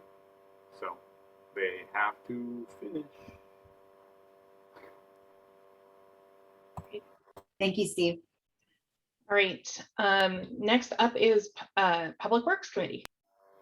Public safety, maybe? You flip them. Public Safety Committee? I'm Yeah. sorry. Yes. Yeah. Sorry. Anyway, I looked through the police chief's report. Nothing to add to that. We actually didn't have a meeting this week, so I think he covered the what's going on very well. Thank you, Councilmember. Moving on to ad hoc committees. First up was council procedures. Thank you, Mayor. We did have to cancel our last procedures meeting for last week. We rescheduled it for May 23rd at 1:30. Excellent. Thank you. I'm assuming we don't have any human services updates since we just went through that grant round. So moving on to any council members that had any work or meetings in the last 2 weeks that you'd like to share with the group. Councilmember McHenry. Yeah, I just wanted to share that I attended the Heart of the Valley Gala for Empower Youth Network. I had never had a chance to go before, and I'm really glad I was able to. It's a really great event and supports a wonderful cause. And then I also wanted to share that, let's see, this Friday, the 20th, from 1 to 2 at Grateful Bread in Duvall, we're going to have a council chat. And there's a calendar event you've all been invited to. So if you're able to make it, go ahead and RSVP just so I can make sure that we don't have a quorum. Thanks. Excellent. Thank you. Councilmember Naplin. Yeah, I just wanted to remind everyone to follow up on what Mayor Okerlunder said about SVGA. It's tomorrow night. The more relaxed section portion of it starts at 6:30. The meal starts at 7. And if for some reason you didn't RSVP in time, you can still come. You might just not be able to reserve a meal, but Department of Local Services will be there, which is the department within King County that services the unincorporated area. So it should be a really exciting conversation since so many of their priorities in the unincorporated overlap with ours as cities. So I really hope we can have some representation from Duvall. It's at Mount Si Senior Center, and you should have an email about it. So thanks. Thank you. Councilmember Schaefer. You're on mute, Councilmember. Thank you. Myself and a few other council members were able to attend a ribbon cutting ceremony at Acres of Diamonds this past week for a recently remodeled facility they have. I just wanted to say that it was my first experience with Acres of Diamonds actually being on site. I was extremely impressed with the facility, impressed with the staff, and frankly, we're fortunate to have such a facility here in Duvall. I would encourage any of the council, staff, public, whoever that haven't actually got a chance there yet. Their next opportunity, please go, because you'll be duly impressed, I'm sure, as I was. That's it. Thanks. Thank you, Councilmember. All right, Councilmember McHenry, it looks like you've got one more item here. No, I just wanted to thank Councilmember Schaefer for speaking about that. I went also, it slipped my mind when I made my list, and it was really impressive. The staff there, their enthusiasm is contagious. They are so passionate about their program, and it was a really great event to attend. Thank you. Thank you. All right, moving on to a city administration update with the city council recruitment status. Director Thomas. Or is that Clerk McMillan tonight? I don't have a name attached to it. I'm sorry, for what, Mayor? The city administration, city council recruitment status. Yeah, that's me. Sorry about that. It's our general admin report, and that was an item that we wanted to make sure that we talked about this evening. So good evening, Mayor and Council, and a couple of members from our audience in our community. So it's a pretty short update. The first part of it is really just kind of that administrative part, our yearly budget schedule. We have a budget retreat that we're scheduling for in June. So if you looked at the budget that's part of your packet this evening and that you'll be adopting by resolution, the Finance and Administration Committee thought it would be really important to get an early retreat in there. And so our Mayor Pro Tem, Amy McHenry, will be working with council over the next couple of days to confirm a date and a time. And then the city clerk will work on the details, the agenda, and the location. So stay tuned on that. We have pre-scheduled the council to meet with the recruiter on 6/7 at the Cow for 80 minutes. It's a pretty lengthy, it's called phase 1 work. And we'll talk a little bit more about that this evening under that particular item, but we were able to pull the recruitment together. We did send council the contract and the scope of work yesterday. So hopefully you've had an opportunity to review that along with the agenda bill. An item that's definitely on our mind right now is the city council appointment. August 4th is the deadline for the city to appoint the new member. And we have not seen any applications yet. Our deadline for the first recruitment was May 11th. So we wanted to ask council if you'd like us to go back out and do another recruitment. And then do you have any recommendations for recruitment? I'll go ahead and stop there really quick before we go on.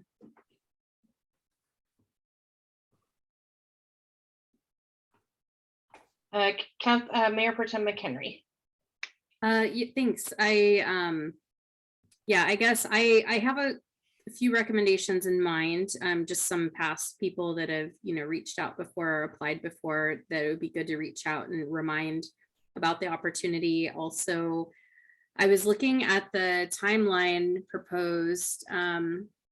So it looks like the deadline is August 4th. Obviously, we don't want to get too close up to that. However, this is just a ridiculously busy time of year, just with the end of school and all these things going on. So I'm trying to eyeball the dates here and figure out, because I'd hate to keep extending it. I would rather just say, what's the farthest out we're willing to extend it and still have time to, fulfill our process. So since we canceled the July 5th meeting, I'm wondering if the deadline for applicants would be like toward the end of June. And then since we don't have a meeting, we just have a little extra time to reach out to applicants and interview them during the first couple weeks of July.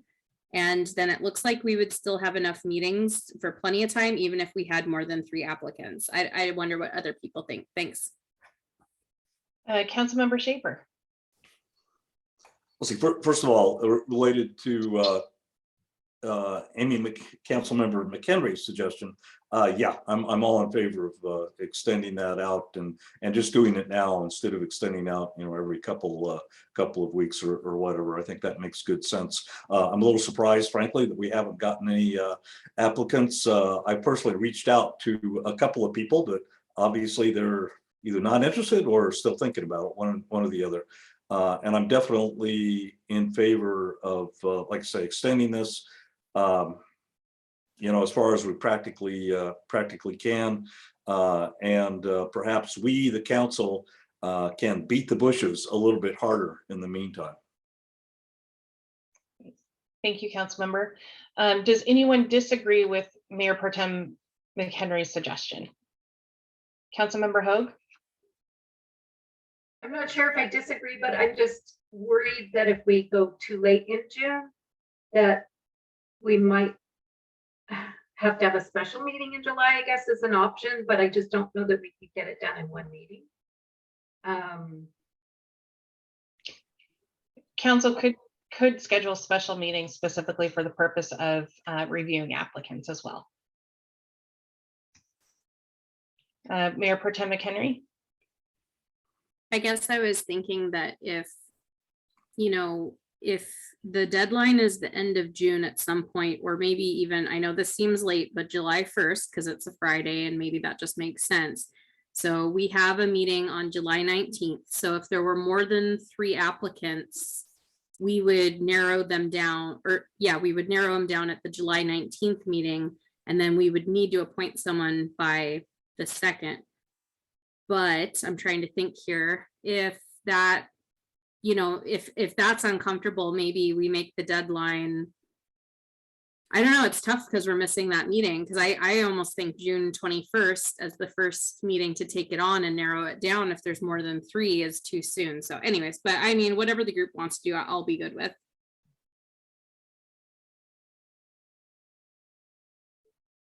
Any other feedback?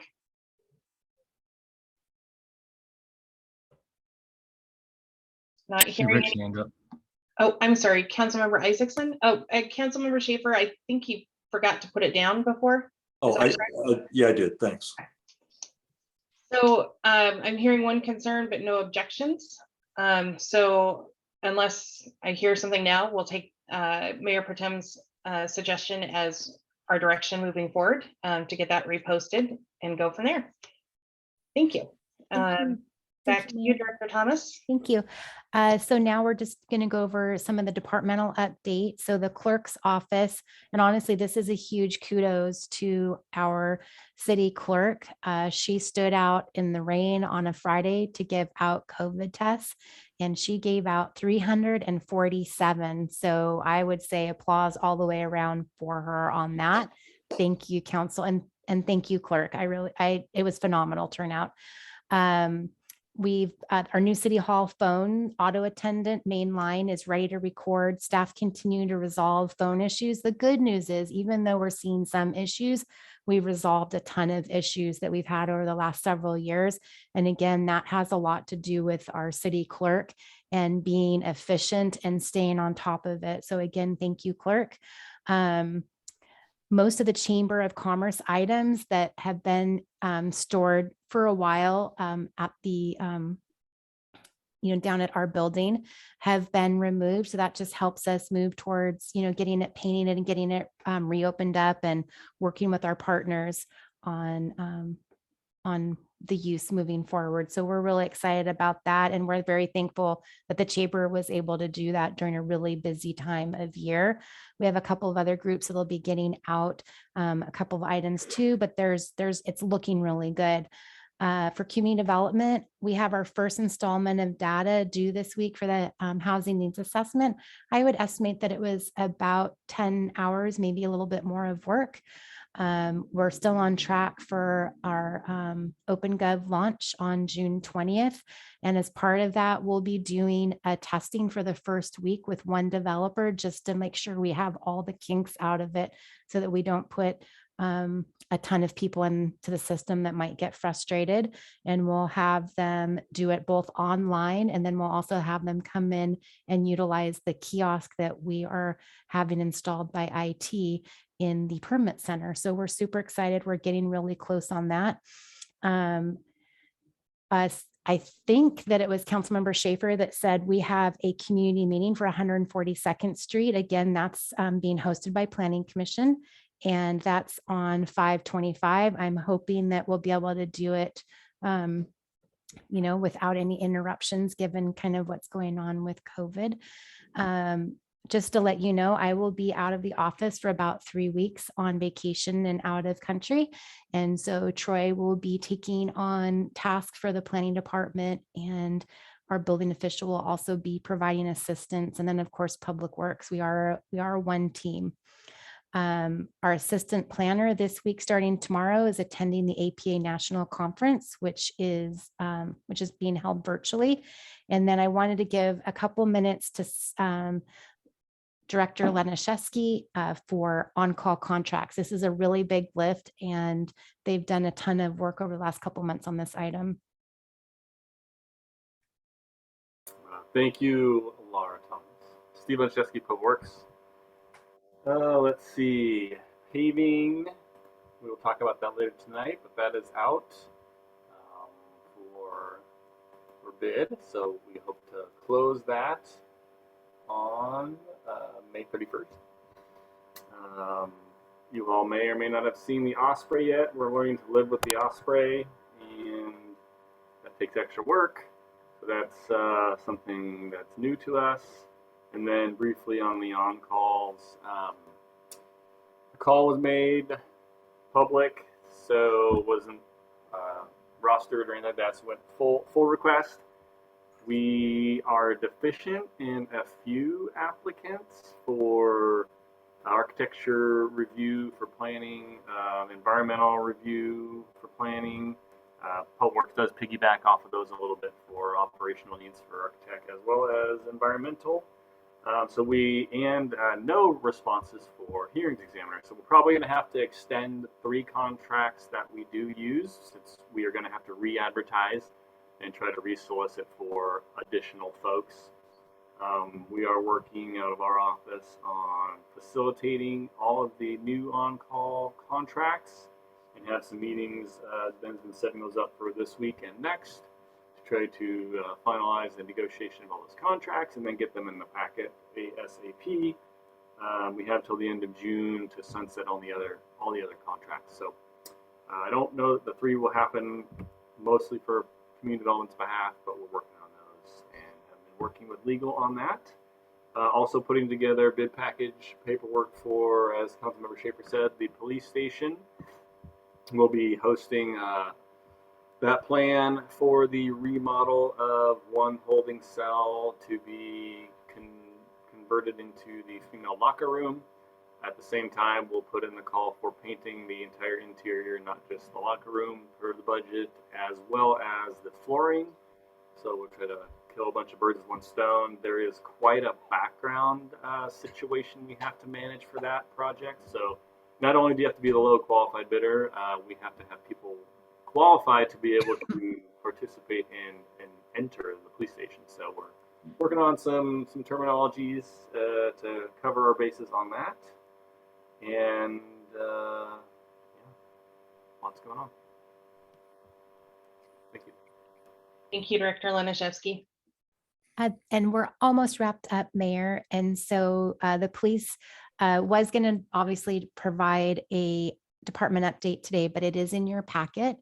IT had no update at time of cutoff, and finance. So today we started with a new accountant. Her name is Patrice, and she's pretty amazing. She's already fitting right into our team.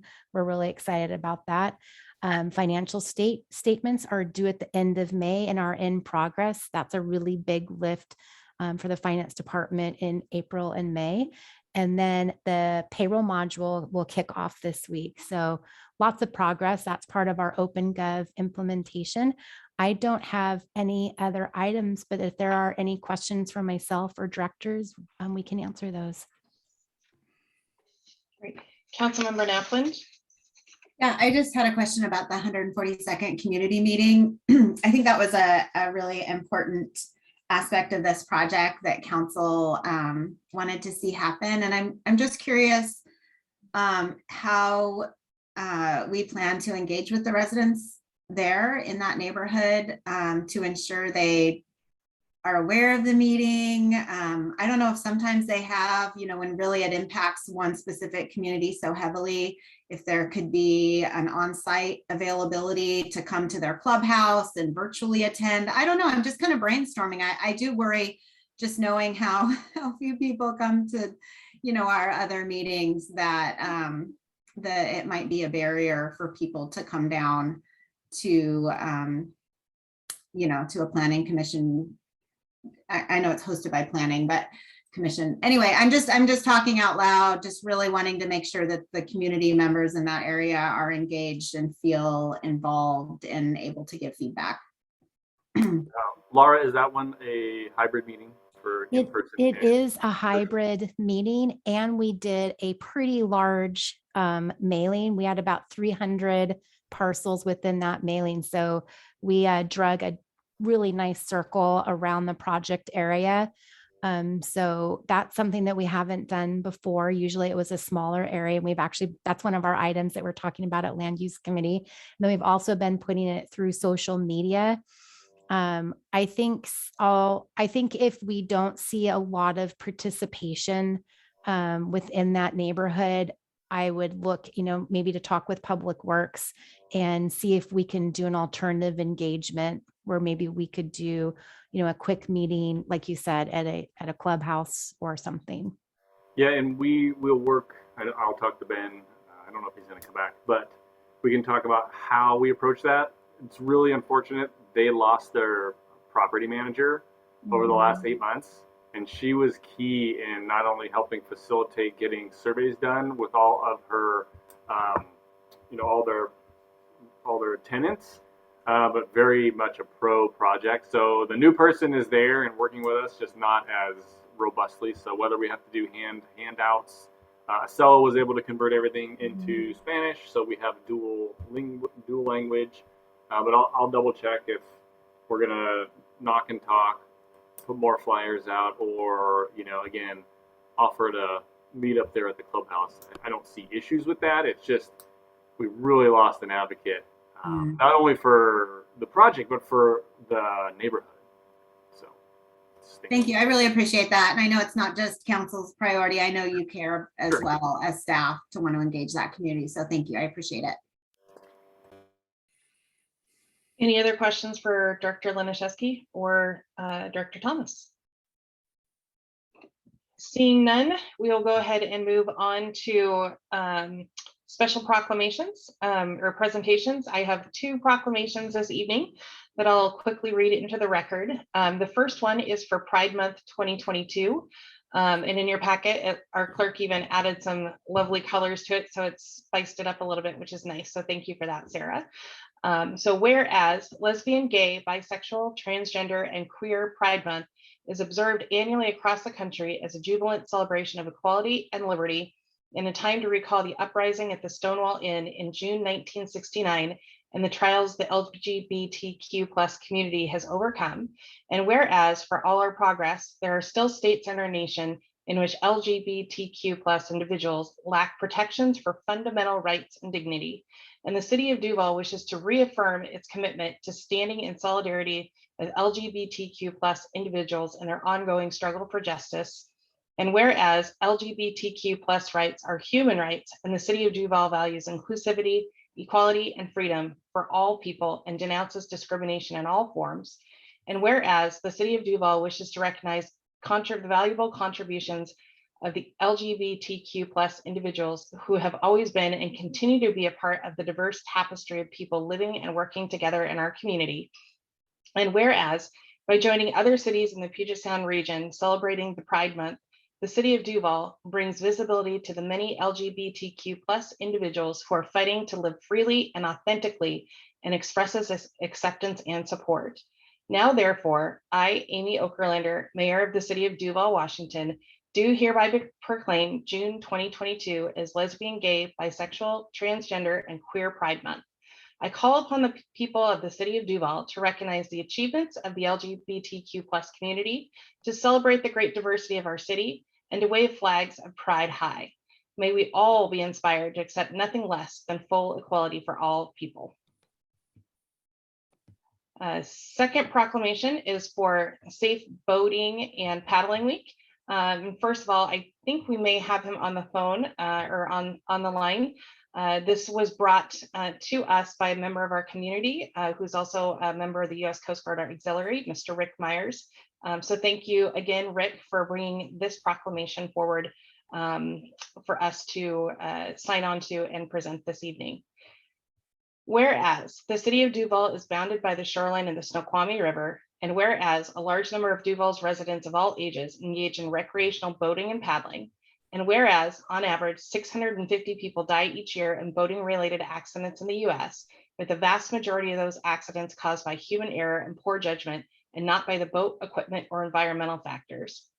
And whereas most boaters who lose their lives by drowning each year would be alive today if they had worn their life jackets. And whereas the mission of United States Coast Guard Auxiliary is to promote and improve recreational boating safety by teaching public boating safety courses, conducting vessel safety checks, and other outreach activities.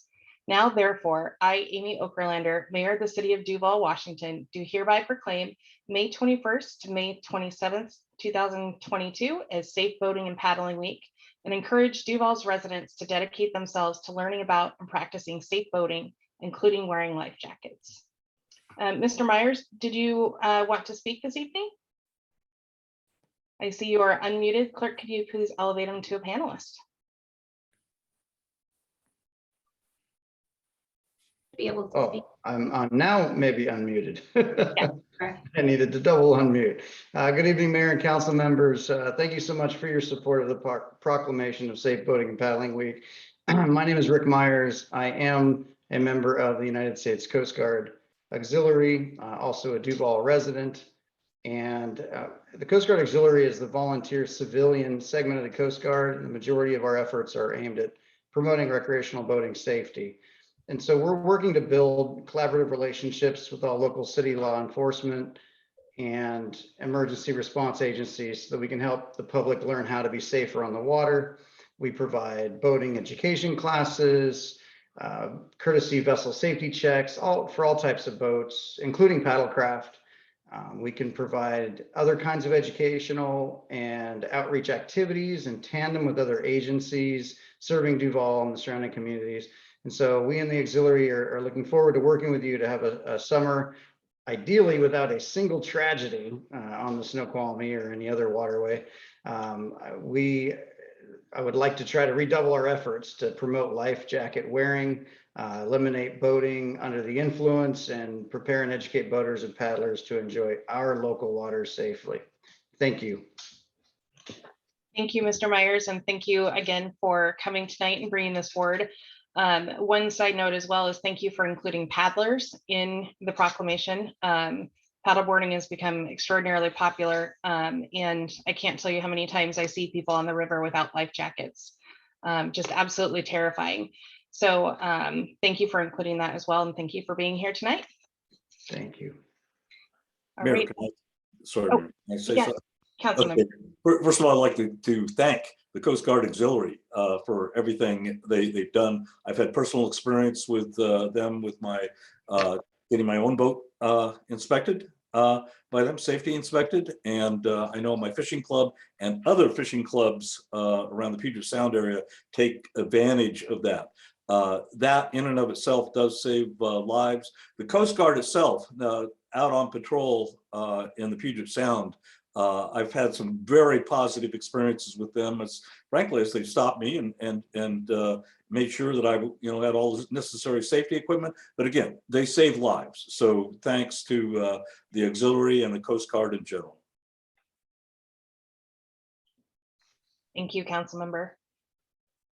All right, moving on to public hearings. We do have one public hearing tonight, and it's for the Transportation Improvement Plan for 2023 through 2028. And with that, I will open the public hearing. Our Public Works Department will give a presentation. We will take public comment if there is any, and then the public hearing will be closed. So Director Laniszewski and Ms. Grindell. Thank you, Mayor and Council. I will yield the floor to Ms. Grindell. She will walk you through your tip.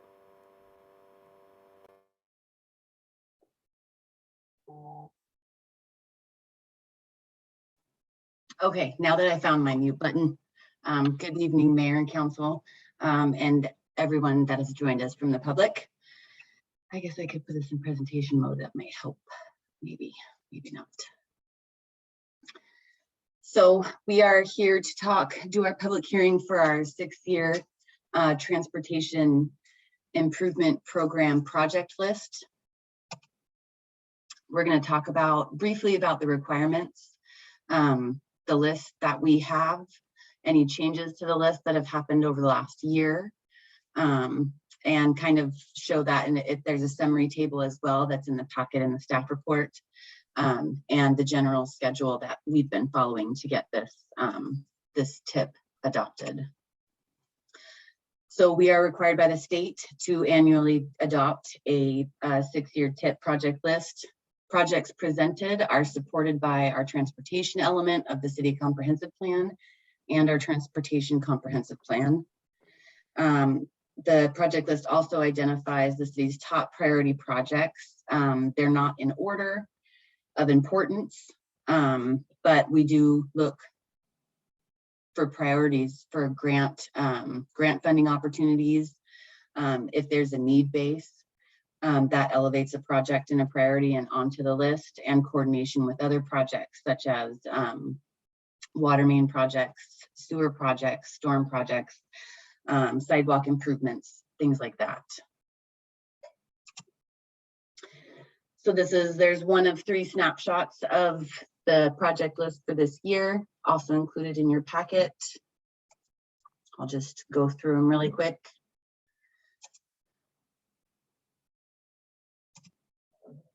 This is the map that also identifies all of those projects. So some of the changes, we completed project M3, which was, it was called 5th Avenue. It's in the picture in the bottom right corner.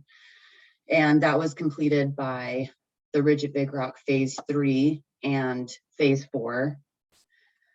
And then we have a lot of partial completions from other developments. 1st Avenue was a new one that went in, like Director Laniszewski mentioned earlier.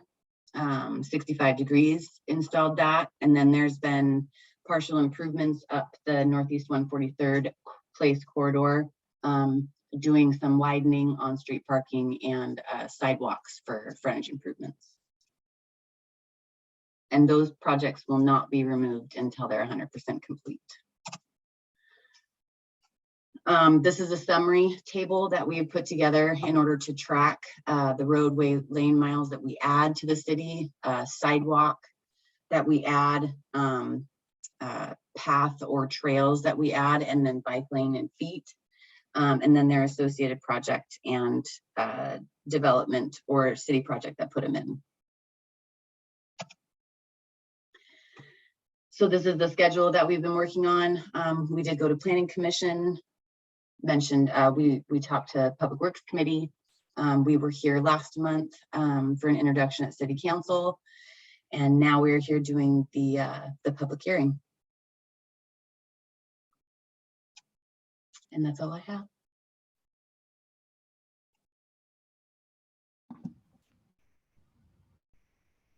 You're on mute, Mayor.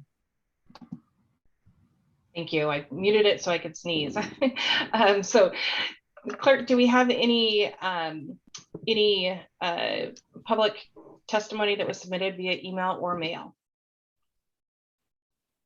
We do not. All right. And do we have anyone on the line that is interested in testifying to this plan?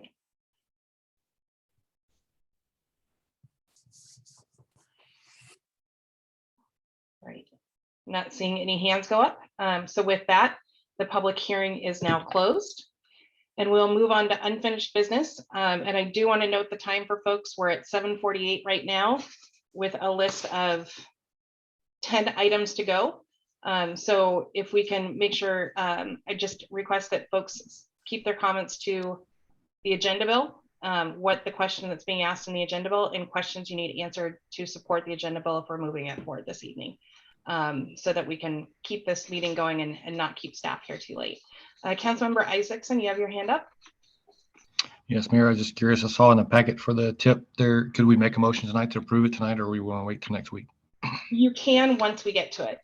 So the way the public hearing works, we close the public hearing and we go through the rest of our agenda. And since it is on the agenda, council may vote on it tonight if you would like. Thanks. You're welcome. All right. So first item of unfinished business is Agenda Bill 22-23, resolution adopting the Transportation Improvement Plan for 2023 through 2028. Director Laniszewski, and I guess I'll go ahead and open it and ask council if you have any questions. And Councilmember Isaacson, your hand is still up, so if you do have a question, you're also welcome to go. It's down.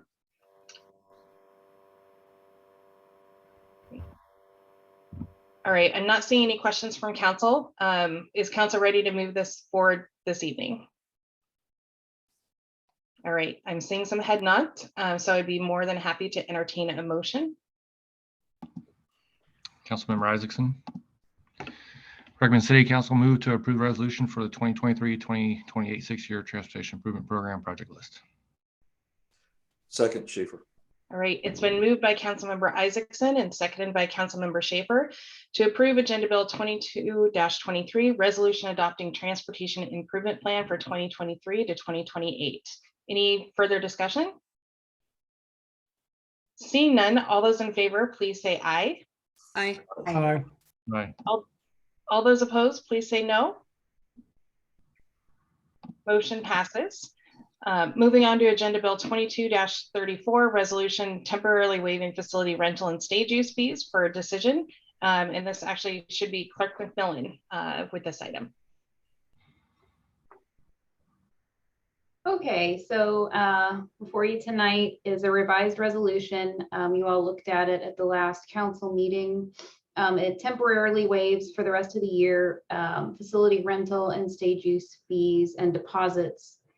At the last meeting, the resolution applied to all Duvall residents. And then we heard the council express some concern that they didn't want private parties to benefit from the waiver. The idea is to give some relief from the pandemic and, you know, give it to people, give it to organizations that have a public benefit. And working with the city attorney, he advised that we could have it apply to 501c3s only.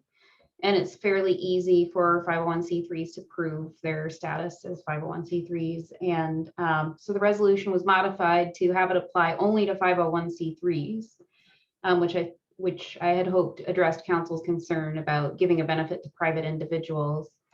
And then let's see what else.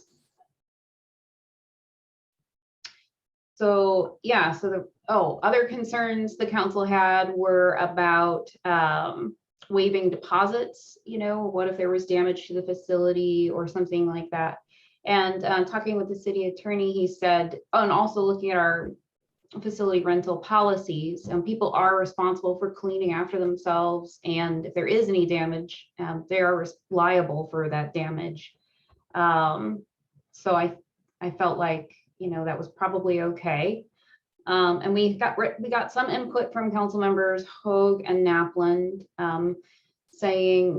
expressing some concern about waiving the stage use fees.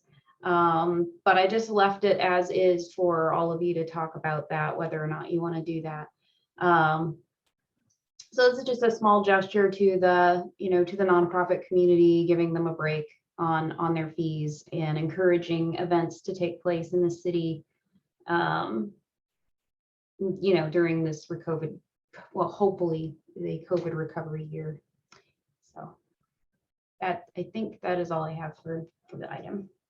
Thank you, Clerk McMillan. Discussion or a motion from council? Councilmember Naplan and then Schaefer. Yeah, I had responded to the request for additional suggestions, and I had provided a couple others. One was, of course, excluding the stage rental.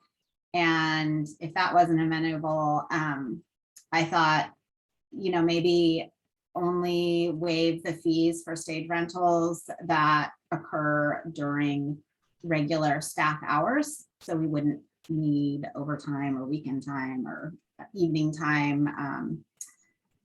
And then the other idea, just for fairness, and you know, maybe cap it to 10 hours or 2 full day rentals per organization, just to make sure, you know, one organization, you know, doesn't get a much higher benefit than another who might be interested, and then all the dates are used up. And then I also had provided the suggestion that maybe we not waive the fee for alcohol use or the deposit. That was brought forward, I believe, by staff at some point, that that was an important fee and deposit, just due to, the nature of serving alcohol on our premises. And I really don't feel comfortable waiving that portion of the fee structure. So those are my three. Some version of putting limitations on stage, maybe putting a cap on per organization, and then not waiving the alcohol. So I'll just put that out there. If anyone is interested in any of those ideas, I'm willing to make a motion, but if there's no interest, then I guess we'll go from there. Councilmember Schaefer and then Isaacson. Let's see, I was going to make a motion to approve this, but I'd be before I do that, I'd be interested in any discussion related to Councilmember Naplin's concerns. Great. And I do have a couple items that I would like to add, but I'll wait until council has had a chance to speak to the main agenda bill at this point. So Councilmember Isaacson. Yes, I'll raise my hand for that reason, Councilmember Schaefer. So I would just like to pose a question to city staff reps who have put this motion forward to kind of address Councilmember Naplin's concerns. And my assumption, if the city comes to us asking for this approval, that they've already gone through the process of historical numbers of how much this is going to cost the city. We have that budgeted. And we went through a cap process last week, talked about that. We're talking about just this year. And so I'm just curious if I'm assuming staff has done kind of their own cost assessment and they feel comfortable with those recommendations. Is that a true assumption? Can someone on the staff online answer that question? Sure. Just trying to pull up the agenda bill and the cost that was in that. Okay. So finance reviewed how much revenue we usually get. Biennium to date, we've received $1,567.50 in rental revenue from Depot, $1,245 from July to December of 2021, and $322.50 year to date in 2022. So the impact on the budget is it's kind of a gesture. It's really not a lot of money. Okay. Thanks. Councilmember McHenry and then Mercer. Thanks. Yeah, the important part for me is the waiving of the hourly or daily rental fees. The deposits, to me, I'm good with, I would be fine not including those because, if we take a deposit and no damage happens, they're all refundable, correct? Fully refundable, like we don't keep any portion of that, correct? Yeah, but the thing to think about there is the administration of taking in those deposits and then refunding them. It probably costs as much or more to do that two-step process. Yeah, I mean, we're doing it anyway, so I assume I don't know if we anticipate way higher volume than normal of rentals if we, pass this, but I think that's just something we do anyways. The alcohol use application fee, I mean, it's $25. So I'm not hung up on if we waive that or not. I could go either way on that. I'd be fine waiving it. But again, with the deposits, I think I can't remember some of the other things, Councilmember Naplin, you said, but the deposits is the main one I remembered. So I would be good not waiving deposits since they are refundable anyways. And I'll leave it to everyone else to talk. Thank you. Councilmember Mercer. Mayor Pro Tem touched on two of my questions. I think the only other one was, specifically about the stage versus others. I know one of the things Director Laniszewski sort of addressed at the last meeting is there's already a lot of bookings in place. I had some initial concerns about potential damage to the stage, but again, based on Director Mason's comments in terms of, or actually, I lost track. Director, I think it was Clerk McMillan, but in terms of how we handled that was still eligible to recover the funds in terms of damage. So that addressed my primary concerns. I think the one other comment that Council Member Naplin mentioned was regards to precedents in terms of organizations. Given the current volume of applicants, I guess if we were seeing a lot of interest and demand already, I would be more concerned about sort of recurring use or inequitable benefit. But again, given that there's not sort of a historical record to run on there, I'm going to sort of trust the intent of the community, and I don't have those concerns, at least given the limited duration that we're looking to extend this benefit. So thank you. Thank you. Councilmember Hoag, did you have anything to add or questions? Well, I think now that we've put the 501c3 in there, I'm less worried about the stage, but I'm definitely, I mean, that was my biggest concern, is all the overtime and the late nights of setting up and putting it, you know, back. And so, but I'm glad that was added. Thank you. And so I'm good with it now. All right. Thank you. And, you know, just as a point of information too, you know, the whole intent specifically for this ordinance was to support our nonprofits and not give a carte blanche to anyone and everyone. Of note, the stage is essentially only used for 3 items between 4 events between now and December. Duvall Days, Sandblast, Summer Stage, which is a city event rolling over 8 weeks, and the tree lighting. So I do not recall, since we've had the stage, that anybody beyond those groups have even asked to use the stage. So that facility rental, especially with the fact that it is going to be down at McCormick Park for the majority of the summer, that scenario of other organizations coming in that aren't used to the stage, et cetera, isn't high risk by any stretch of the imagination. And I do want to note as well that anytime we do have those big community events, our staff is around. That is the nature of running a city. So whether or not, you know, the bathrooms have to be cleaned, things have to be taken care of, there's always somebody around working regardless of a stage rental or what have you when we have these community events. It's part of operating a city and operating parks. So I know there's a lot of concern about OT. There is always OT when we have events, and it's the nature of operating a city. So I know from watching these things over the years and the economic benefit and the community benefit, it's definitely something after 13 years I'm not concerned about at this point in time. So with that, now you've heard my feedback. It sounds like there's not, I'm not hearing strong support for amendments, but if there are, you're welcome to do so. And it sounds like council's in general ready to move on with this. So I'd be happy to entertain a motion. After a motion has been moved and seconded, amendments are welcome. Councilmember Schaefer. Okay, well, I'm going to make a motion. I move we suspend the 3-touch rule and approve Agenda Bill 2234, resolution for temporarily waiving special event and stage use fees and deposits for 501c3 nonprofit groups for 2022. Councilmember Isaacson, second. All right, it's been moved and seconded. Any further discussion or proposed amendments? Councilmember Naplin?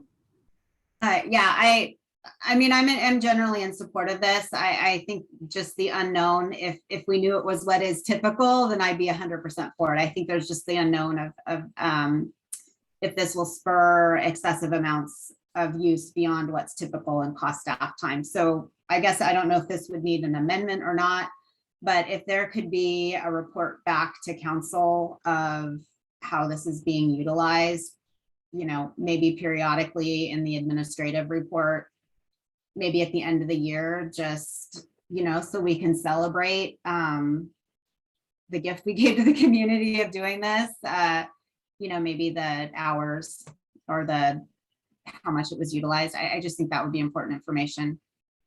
Yep, happy to do that. That shouldn't be difficult. And just one final note as well is that this is also an ARPA eligible expense. So any waivers that we do provide, if the city needs to or chooses to, we can recover that from ARPA. So that's another note as well. So regardless, as far as basic taxpayer money from Duvall, it's revenue neutral. Thank you. I appreciate that. All right. I'm not seeing any further discussion or amendments. So all those in favor, please say aye. I, Aye. All those opposed, please say no. Motion passes. Thank you for that. And thank you for the great conversation over the last two meetings. Moving on to Agenda Bill 22-39, contract with recruiting firm for city administrator recruitment for decision. Director Thomas. Thank you, Mayor and Council. This evening, we're going to talk about the city administrator recruitment, and we're really excited to be prepared to possibly get an approval of the contract this evening. We issued a request of interest on April 26th, and on May 6th, we had the deadline for submittals. The review team reviewed 6 proposals that we received, and we used our typical scoring matrix for that. And on May 10th, we selected a firm by consensus. And just so you know, it was a director team, and then we also included the mayor and the mayor pro tem on the review team. We started talking to the consultant about a week ago, not quite a week ago, and started working on a contract. We used our standard contract that's been reviewed by WCIA and for its general contract format. And then we've also had our city attorney, Daniel, review it as well. We did send that contract and the scope of work to council pretty late yesterday. I apologize. It took a little bit to get it from the consultant. I wanted to kind of highlight the firm. So it's WBCP. They're technically out of California, but they have California, Oregon, and a Washington office. The fee is $28,900 plus $7,900, and these are reimbursable costs. It includes 2 trips for them to come up to Duvall. Travel is not included for when we have an applicant or 2 or 3 that we might want to bring up. So that would be an additional cost. That's pretty standard. The one thing that we really liked about this firm that no other firm had was they had an 18-month guarantee. That kind of really swung it, I think, for us. And they have a little bit shorter recruitment window, so it's about 12 weeks. But I will say it's 12 weeks from the time that we talk to council and to directors and about the recruitment process. So there is obviously a budget impact. While technically this was budgeted previously, it did get unbudgeted. We estimate the cost at about $41,800. We do think that we're going to have cost savings from other portions of our budget. So we're going to watch that, and we'll only do the necessary budget amendment that's needed. If council approves the contract this evening, directors will meet right away on Thursday with WBCP staff, and they'll work with us for about an hour to 90 minutes. And then council would have their meeting to discuss the recruitment, which is really the phase 1 work on 6/7. So we've pre-scheduled about 80 minutes for that. And they will also be meeting with the mayor and the mayor pro tem. Sorry about that. There we go. So phase 1 work is that kickoff work, and that's really to have kind of those stakeholder meetings with all of the different parties, whether it's our council, our mayor, mayor pro tem, or our directors. They also get feedback from our line staff as well. And so that's a first for us. We've not really seen a survey go out. So we're really excited about that. Once that work occurs, they'll take all of our feedback, and then they'll come up with a timeline of how long it'll take and when things are going to get done. And that's called just kind of that natural process. It's going to probably take a couple of weeks for that to get done. And then they go through what's called a creative development stage, which is they take our job descriptions. They will ask us for, I'll say, demographic information, budget information, our org chart, and they'll take that and mash it up, and they will put it into a new recruitment brochure. So we're excited. We're also excited about that. Historically, we've used firms from Washington. And so we were really excited to see this firm. I don't know if you had a chance to look at the materials, but their website is really good. It's up to date, and it just presents really well. So it was one of the other reasons that we chose them as well. And so we're hoping this evening that council will approve the contract. And Mayor, I would say too, if any of the directors or you or Councilmember McHenry want to add anything to the process or why we picked this firm over another, I think council would enjoy that as well. Right. I don't have anything to add, Mayor Pro Tem. Yeah, I just re-highlight some things you already hit on, Director Thomas. The big one was that 18-month guarantee. It really rose above the rest, which are typically 12 months. I just liked that it gave us a little extra buffer.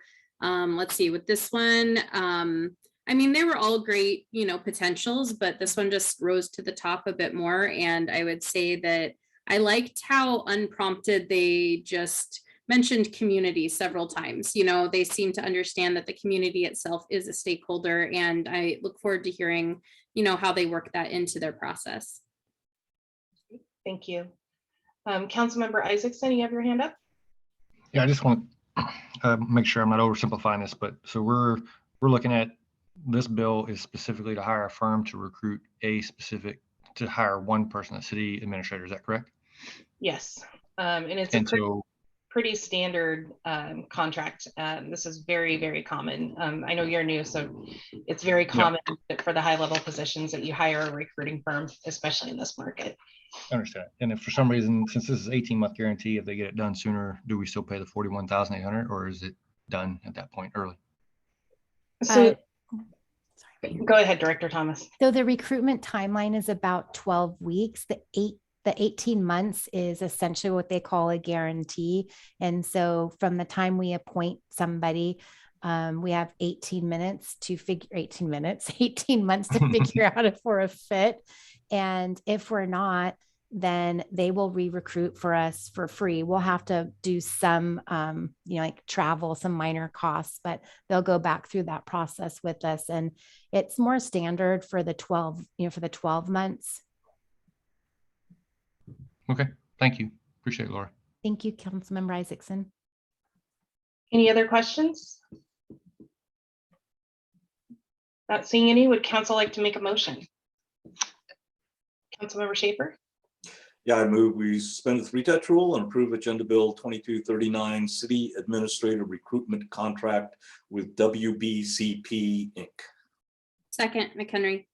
All right, it's been moved and seconded to approve Agenda Bill 22-39, contract with recruiting firm for city administrator recruitment. All those in favor, please say aye. Aye. Aye. All those opposed, please say no. Motion passes. Moving on to Agenda Bill 22-41, Community Development Department Staffing Request for Decision. Director Thomas. Good evening again, Mayor and Council. I'm going to share my screen again.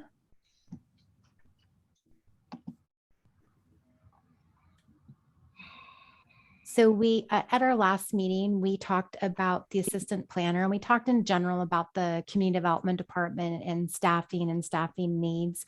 And so this evening we're coming back with essentially the second part of 3 requests. And so some of these you'll have seen. And so obviously we have a director, and then we have 3 people within our building division. And then technically we have 1.5 right now within our planning plus myself. And the box down below would be if we increase our capacity and hire a new senior planner, because as you'll note, our existing planner is going to go to full or half-time status, from full-time status to half-time status, if that is approved by council. And then we would hire a new planner in that place, and that would give us an additional 0.5 FTE of planning within our department. And so right now you can see our current FTE count is 6. And if we bump into an additional half, we'll have 6.5 FTEs within the community development department.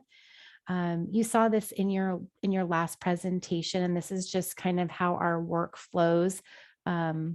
And so I won't go over it again, but you can see this is the bulk of our work right here, and it's pretty consistent, you know, year over year. So our existing senior planner has given us official notice. When I met with council last time, it was a tentative pre-notice. And so official notice was received this week. Currently, that position, which is a senior planner, manages current development and planning commission under the direction of the community development director, and provides policy support when possible and we have capacity. Historically, our senior planner would do a lot more policy work, but we've had quite a bit of current development the last several years. So we would look at moving that position from 1 FTE to a half FTE. And then if we add that 0.5, we'll have 1.5. This would increase our capacity by 0.5. Well, it's not a lot, and it's something, and we could definitely use it to get through our current development and to begin working on some policy. Our proposal is to reassess this 0.5 position regularly and adjust as needed.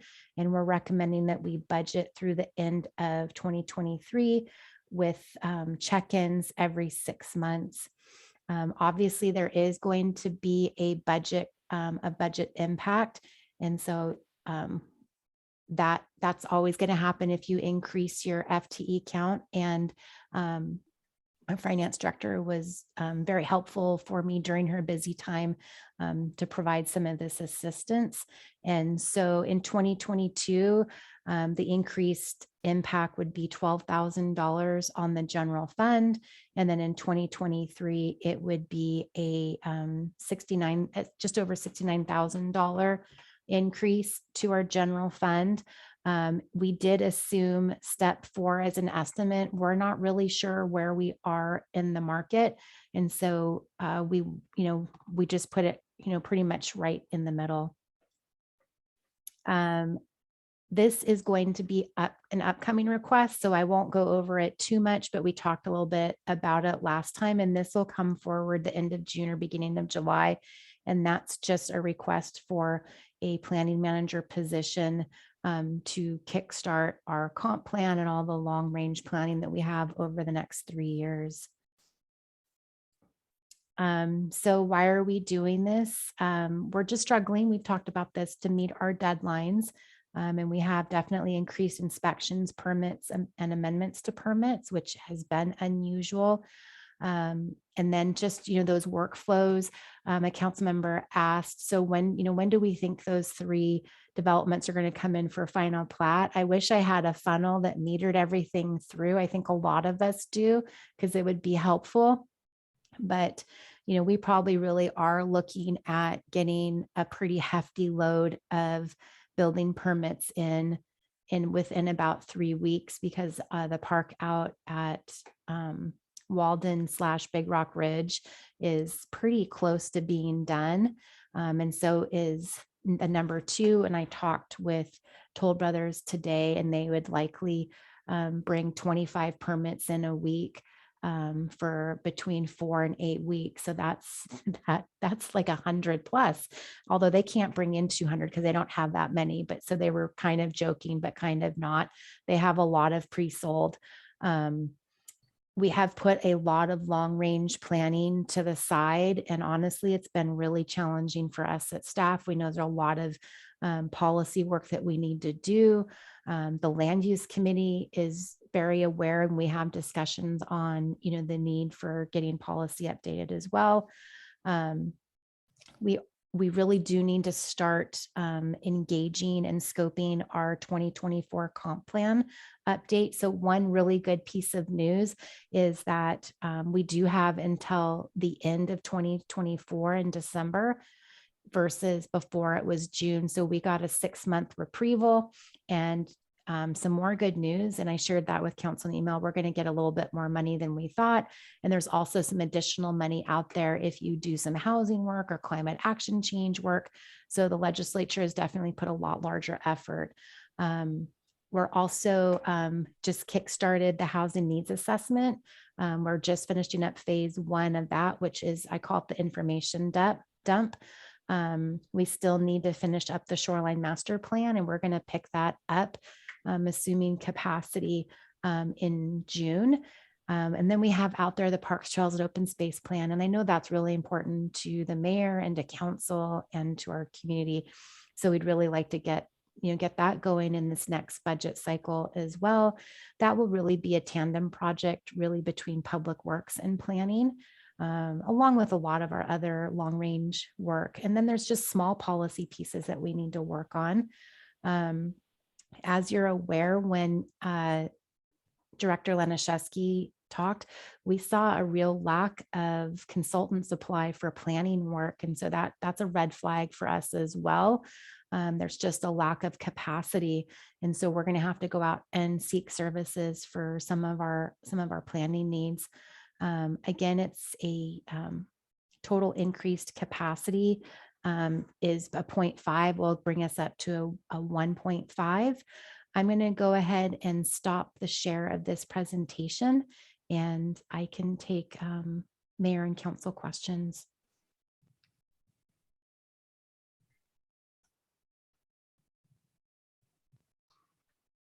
Mayor, you're on mute.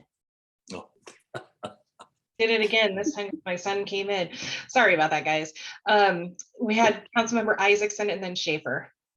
And then I believe Hogue.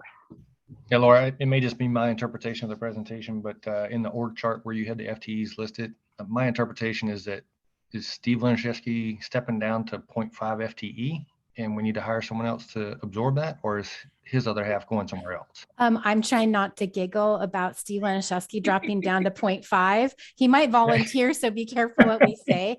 So this is senior planner Troy Davis is stepping down. Sorry.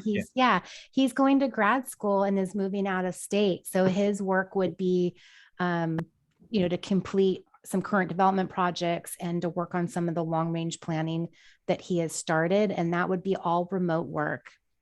Okay, thanks, Steve. Sorry, I tried to get you some time off. Thank you, Councilmember Isaacson. Does anyone have any other questions for Director Thomas? Councilmember Schaefer and then Hogue. Okay, and this isn't a question, it's more of a comments, a few comments. First of all, Troy Davis is absolutely superb at what he does. If we can keep any percentage of him going for the city, even if he's out of state, it's well worth it. So I'm pleased that we're still going to have him half-time. As related to the increased, the 0.5 FTE increase, our current volume of work, just our day-to-day work, permits and inspections, clearly, in my mind, justifies the addition of that half staff. But the thing that really bugs me and should bug the council as well is our inability to really do long-range planning and policy work. We absolutely have to do that. If we don't, stuff just happens. And you don't want to live in a community where stuff just happens, because it doesn't happen the way you want it to. It doesn't happen to benefit the community. Instead, it will happen to benefit developers and those outside of the community. So in my mind, we really need this additional staff. I know there's concern about increasing staff and our ability to afford that long term. And I said this last week, I'll say it, or last time I say it again. If in the future we decide that we can't support the staff we have, if the work no longer justifies that staff, then we adjust accordingly. Frankly, I don't think that's going to happen. I don't think that's going to be a worry for us for a while. But that's at least my my take on things. So I absolutely support this additional 0.5 FTE. Thank you, Councilmember. Councilmember Hoag? Thank you. So I don't want to speak for land use, but I know that Rick just spoke about it too, but it felt like our land use committee is definitely in favor of this. And Troy Davis is going to be hopefully doing a presentation at our COW about all the wonderful work he's been doing.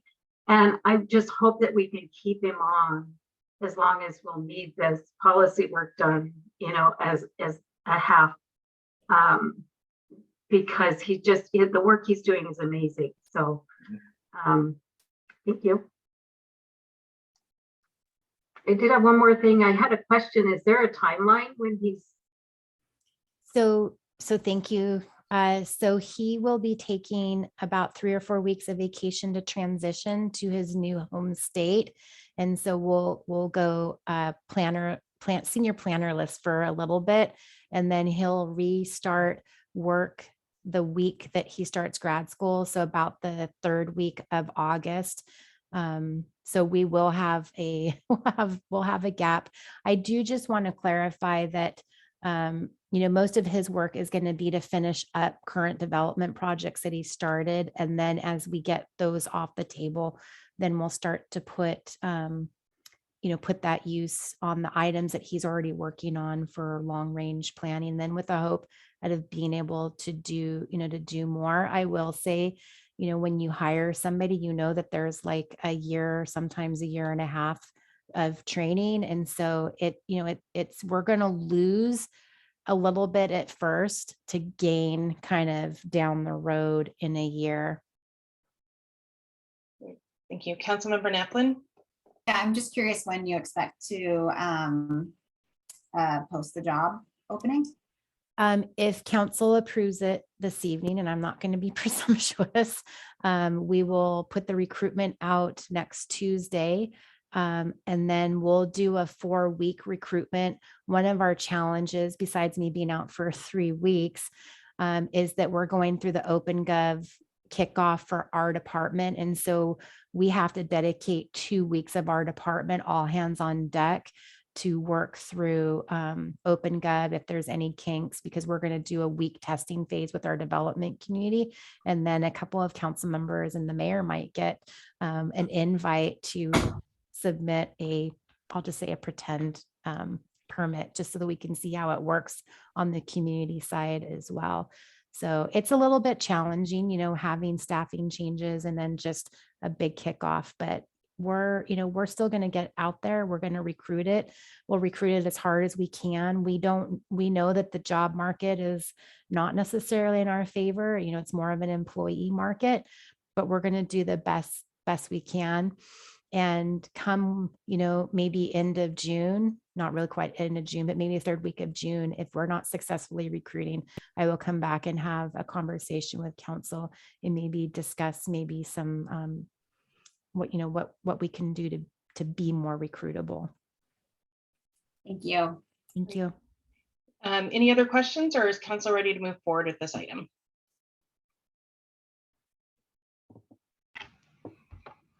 Councilmember Councilmember Schaefer? Isaacson. Let's see, I'm ready to move forward. I'm going to make a motion to suspend the 3-touch rule and approve Agenda Bill 2236, adding 0.5 FTE senior planner position through the end of 2023 and a possible extension based on workload and budget within the planning department. Councilmember Isaacson seconds it. Right, it's been moved in the seconded to approve Agenda Bill 22-41, Community Development Department Staffing Request. All those in favor, please say aye. Aye. Aye. Aye. All those opposed, please say no. Motion passes. Thank you, council, and thank you, Mayor, for your support on this as well. No problem. You know me, I want us to get the work done, and it takes people to do it. So moving on to new business, Agenda Bill 22-42, wastewater treatment plant 4th train membrane pre-purchase for discussion and or decision. Director Laniszewski. Thank you, Mayor and Council. Steve Laniszewski, Public Works. I have put up on the screen a PowerPoint. I hope you can see it. I'm going to run through this real quick. We went over this in the committee of the whole, but for the record, this is the MBR, membrane bioreactor pre-purchase agreement. We are in a sewer moratorium. We are adding the capacity to the treatment plant, which currently has 3 trains, adding in the 4th train, which is pre-programmed and quasi pre-built. What this does entail is the whole project, which we began design on in December, facilitates wastewater treatment plant projects 5 and 6, which are upgrades to the plant with the MBR addition, as well as wastewater treatment plant 1, the replacement of the very old ultraviolet disinfection system required of our discharge permit with the state of Washington. The MBR, membrane bioreactor, is specialized. It is built off-site. I believe these are in Northern Europe, not in a currently embargoed country, and does require a long lead time. We hope to be into construction and rounding construction completion in spring of 2023. This is the first step in that. And order early so we can be ready. We did put the RFP out, request for proposals, in February. We received 1 bid from Suez. We are looking at their $830,000 bid. We are not interested in accepting the warranty. And what that means is they would warranty, of course, their product, which is the membranes, for the 10 years. They have a 10-year service life. And the first round that we put into service in 2004 lasted the 10-year period and actually came out of service in year 12, so 2016. We did not have any issues per se that weren't repairable and or just wear and tear on some plastic parts, but other than that, nothing that would justify a complete reinstallation. The current ones that are in service for since 2016 are performing well, so I think it's just a risk we're more than comfortable accepting not getting that warranty. We did have some final minor changes to the contract. We are at $835,000, not recommending the warranty, and also request the 10% management reserve during this process for hyperinflation and any other changes that might arise. Bottom line, staff recommends executing a contract with Suez in the amount of $835,000 for the pre-purchase of a 4th train membrane bioreactor. Great. Thank you, Director Laniszewski. Councilmember Isaacson. And I'm just assuming this was already budgeted for, right, Steve, as part of the CIP? Yes, sir. Thanks. Is council ready to make a motion on this item?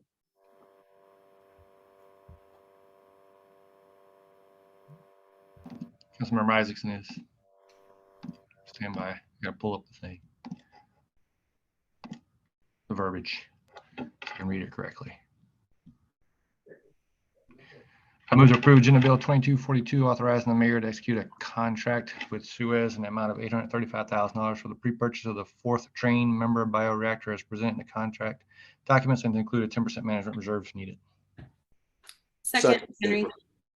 It's been moved and seconded to approve Agenda Bill 22-42, wastewater treatment plant 4th train membrane pre-purchase. Any further discussion? Mayor, maybe just making note that I don't believe it requires the removal of the 3-touch rule, but we kind of put that on there because we haven't specifically had 3 touches, although we know it's part of the major project. So the attorney's on and cares. If not, I don't think we care. So just to be clear, get open. We're good. All right, all those in favor, please say aye. Aye. Aye. All those opposed, please say no. Motion passes. Moving on to Agenda Bill 22-43, ordinance amending Duvall Municipal Code for the Juneteenth holiday. Director Mason. Again, Mayor and Council, Dana Mason, Finance Director. So this is a request to add Juneteenth as a city holiday. Juneteenth is the oldest known public celebration of the end of slavery in the United States. It was declared a paid federal holiday in 2021, the first new paid federal holiday since Martin Luther King Day in 1983. And it was also paid or declared a paid state holiday in 2021, effective this year for the first time. And in your packet, there's a survey from the city of Bellevue. They just sent out a survey to all the HR directors to see what cities were considering Juneteenth or had already implemented Juneteenth. And then we added our comparable cities to that list. As you can see, the majority of the cities in this area are either adding or have added or considering adding Juneteenth as a paid holiday. And this next slide just shows, it's a comparison. I took out Inauguration Day because that was just for Washington, D.C. employees, but they do get it off every 4 years as a federal employee. And then you can see that currently there's 11 federal holidays, not including Inauguration Day, 12 state holidays. And Councilmember Naplin pointed out that the state actually gets one floating holiday per year, state employees do. And then Duvall currently has 12 holidays, and that includes 2 floating holidays. So if we added Juneteenth, that would be the 13th holiday for city paid holidays for city employees. Are there any questions?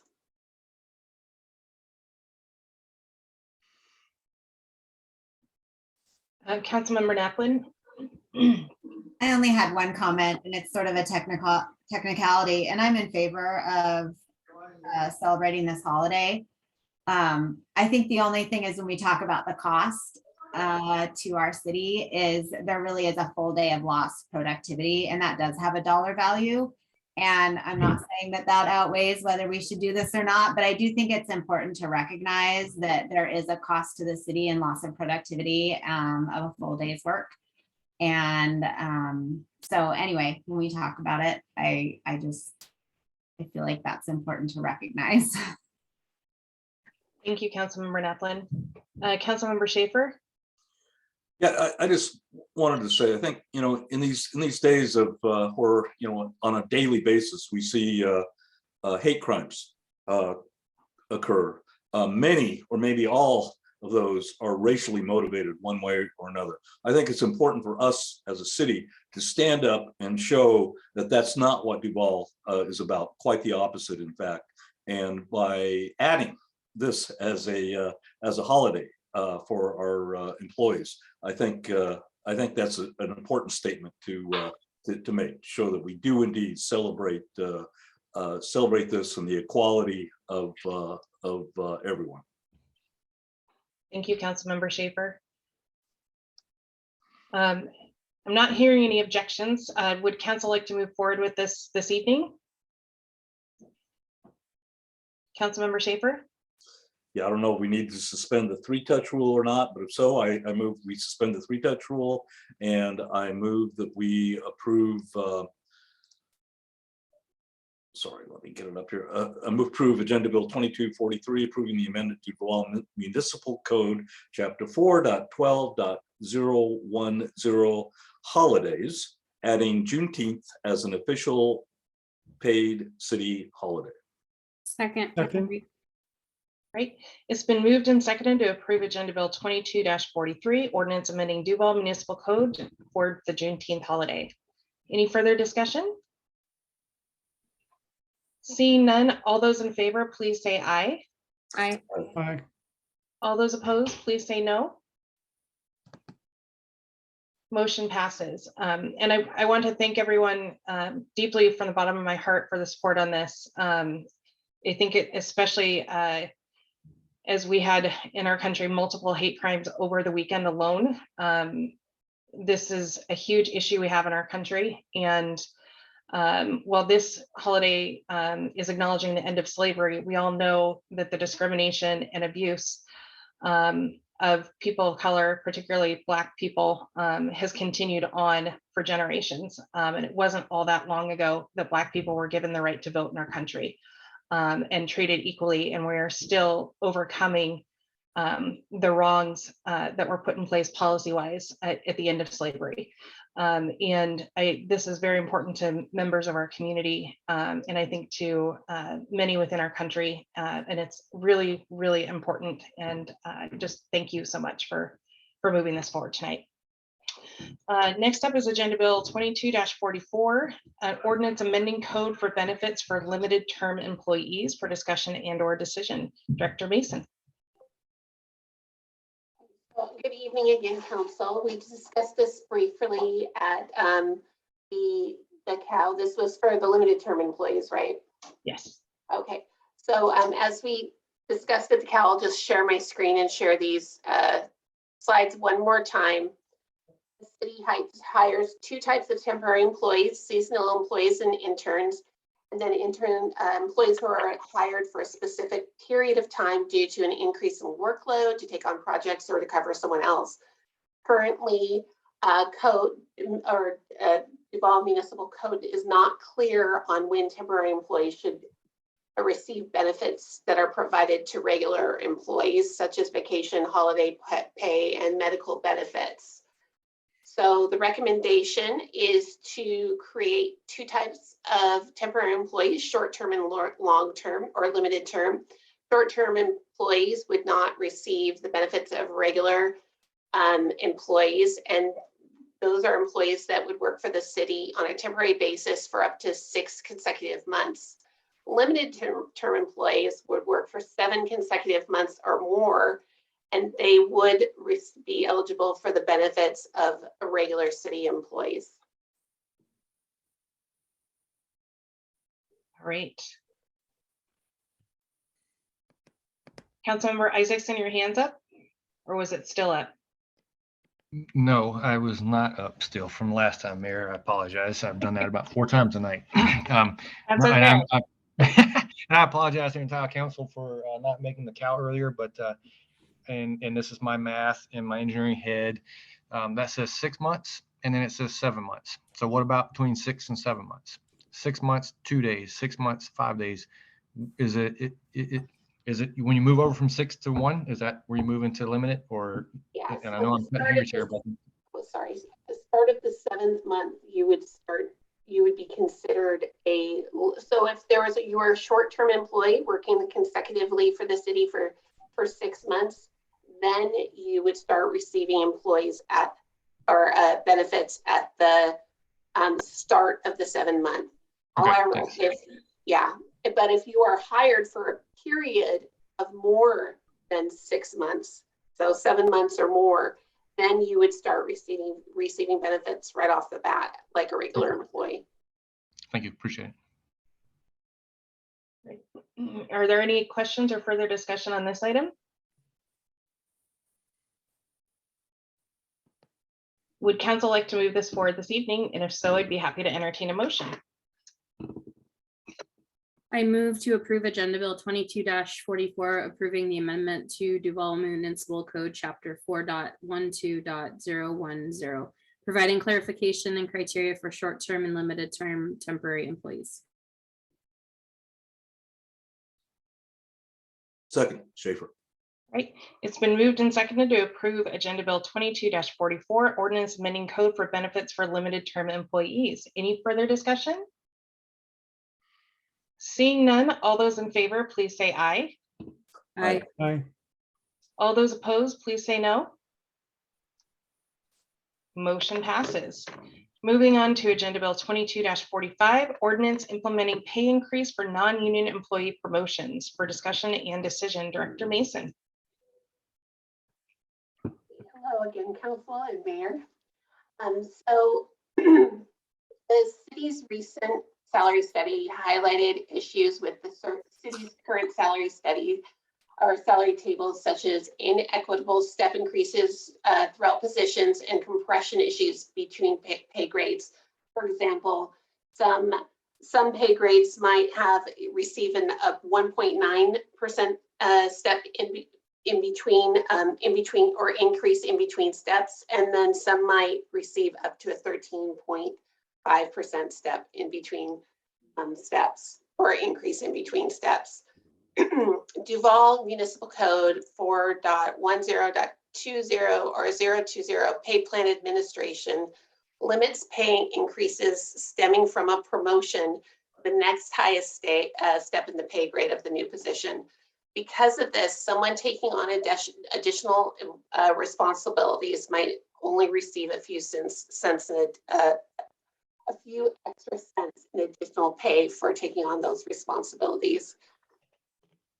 So recommended amendments. So the Teamsters actually resolved this issue during the last collective bargaining agreement by adding this language: in the event a bargaining unit employee is selected for a position which is a promotion, they shall be placed at a step which equals no less than 5% increase in pay from their current base hourly rate of pay, but not more than the applicable top step of the position from which they've been promoted into. So our staff is recommending amending 3 sections of code to apply the 5% minimum for promotions afforded to Teamsters to the non-represented employees. So if the change is not made, an employee who is being promoted from a non-represented position to a represented, or sorry, from a represented position to a non-represented position would get a smaller increase than if they were actually promoted to a represented position with less responsibilities, the way our code is set up, or our code is set up right now. I hope that made sense. Does anyone have any questions?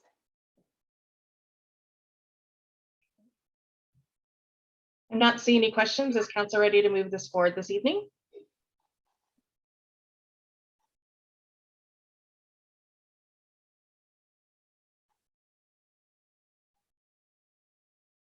Councilmember Isaacson? So if we do this, has there been, I mean, I'm trying to understand where the financial evaluations have been done as far as a budget. I mean, this is good. So we're saying it's going to be a 5% increase between each step, or we're going to have a reduction from the 13 to 5, and then the ones that are 1% are going to go up to 5. Is it going to be across the board spread of 5%, and is it going to be an overall cost savings or an overall cost neutral? What are we talking about? Yeah, thank you. I don't think I did a very good job of explaining. So this is when an employee is promoted from one position to a position with more responsibility. And right now, they per code, they would go into the pay grade of the next responsibility, but only to the next step that would give them an increase. So in the past, for employees, that's been 20 cents, 10 cents. It's been a very low increase for taking on so much additional responsibility. And then they don't have an opportunity to get another increase for a whole entire year. So they're stuck in that new step, making just a few cents, but doing a lot more work for the city. I'm following now. Gotcha. Okay. Yeah, so what this would do is make sure that they would at least get a 5% increase. Councilmember Hogue? I'd like to know, I believe this was reviewed by the Finance Committee, and I'd like to know what their input is.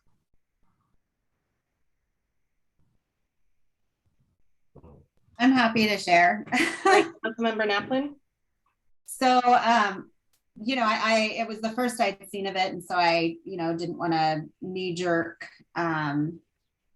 make a decision. And so some of the thoughts that went through my mind is, well, if it's a minimum of 5, that means that is the minimum. So that means the typical promotion would then end up being between probably about a 5 and an 8% increase, because our steps are about, the proposed step distance between them is 3%. So you'll be in a step that'll either be between 5 and 8% more than your current pay. And the other thing that went through my mind is part of the benefit of being promoted into another position isn't just the immediate pay that you receive, because really that first year, you're probably still learning the ropes of your new job. The real benefit of being promoted into a new pay band, into a higher responsibility position, is you have the potential to earn a lot more. And I think we need to consider, why wasn't this always the policy? We're frequently, when I look at our council meetings, pretty much everything that comes forward is, granting more benefit. And, I'm not saying it's not appropriate, but everything we do has cost, and there may have been reasons why it wasn't like this before. My suggestion was, maybe you'd get at least one full step, which is 3%. So a minimum of 3% instead of 5%. The fact that the union went to 5%, we just make it, in line, but there is always a cost to these things. And, there was a reason it wasn't like this before. And part of it is because a promotion isn't just your immediate pay increase, it's the potential for future step increases because you're in a higher band. And that first year, you're still, getting used to your position and learning it. So, I'm willing to support this if that's what everyone else on council does. I am willing to do it. But those were the thoughts that went through my mind and kind of part of what discussion was held during the finance committee. And I've spent more time contemplating it. We're in a super tight labor market, offering 5% minimum for a promotion seems reasonable. But I worry when we're making again and again and again, making policy changes in reaction to a tight labor market.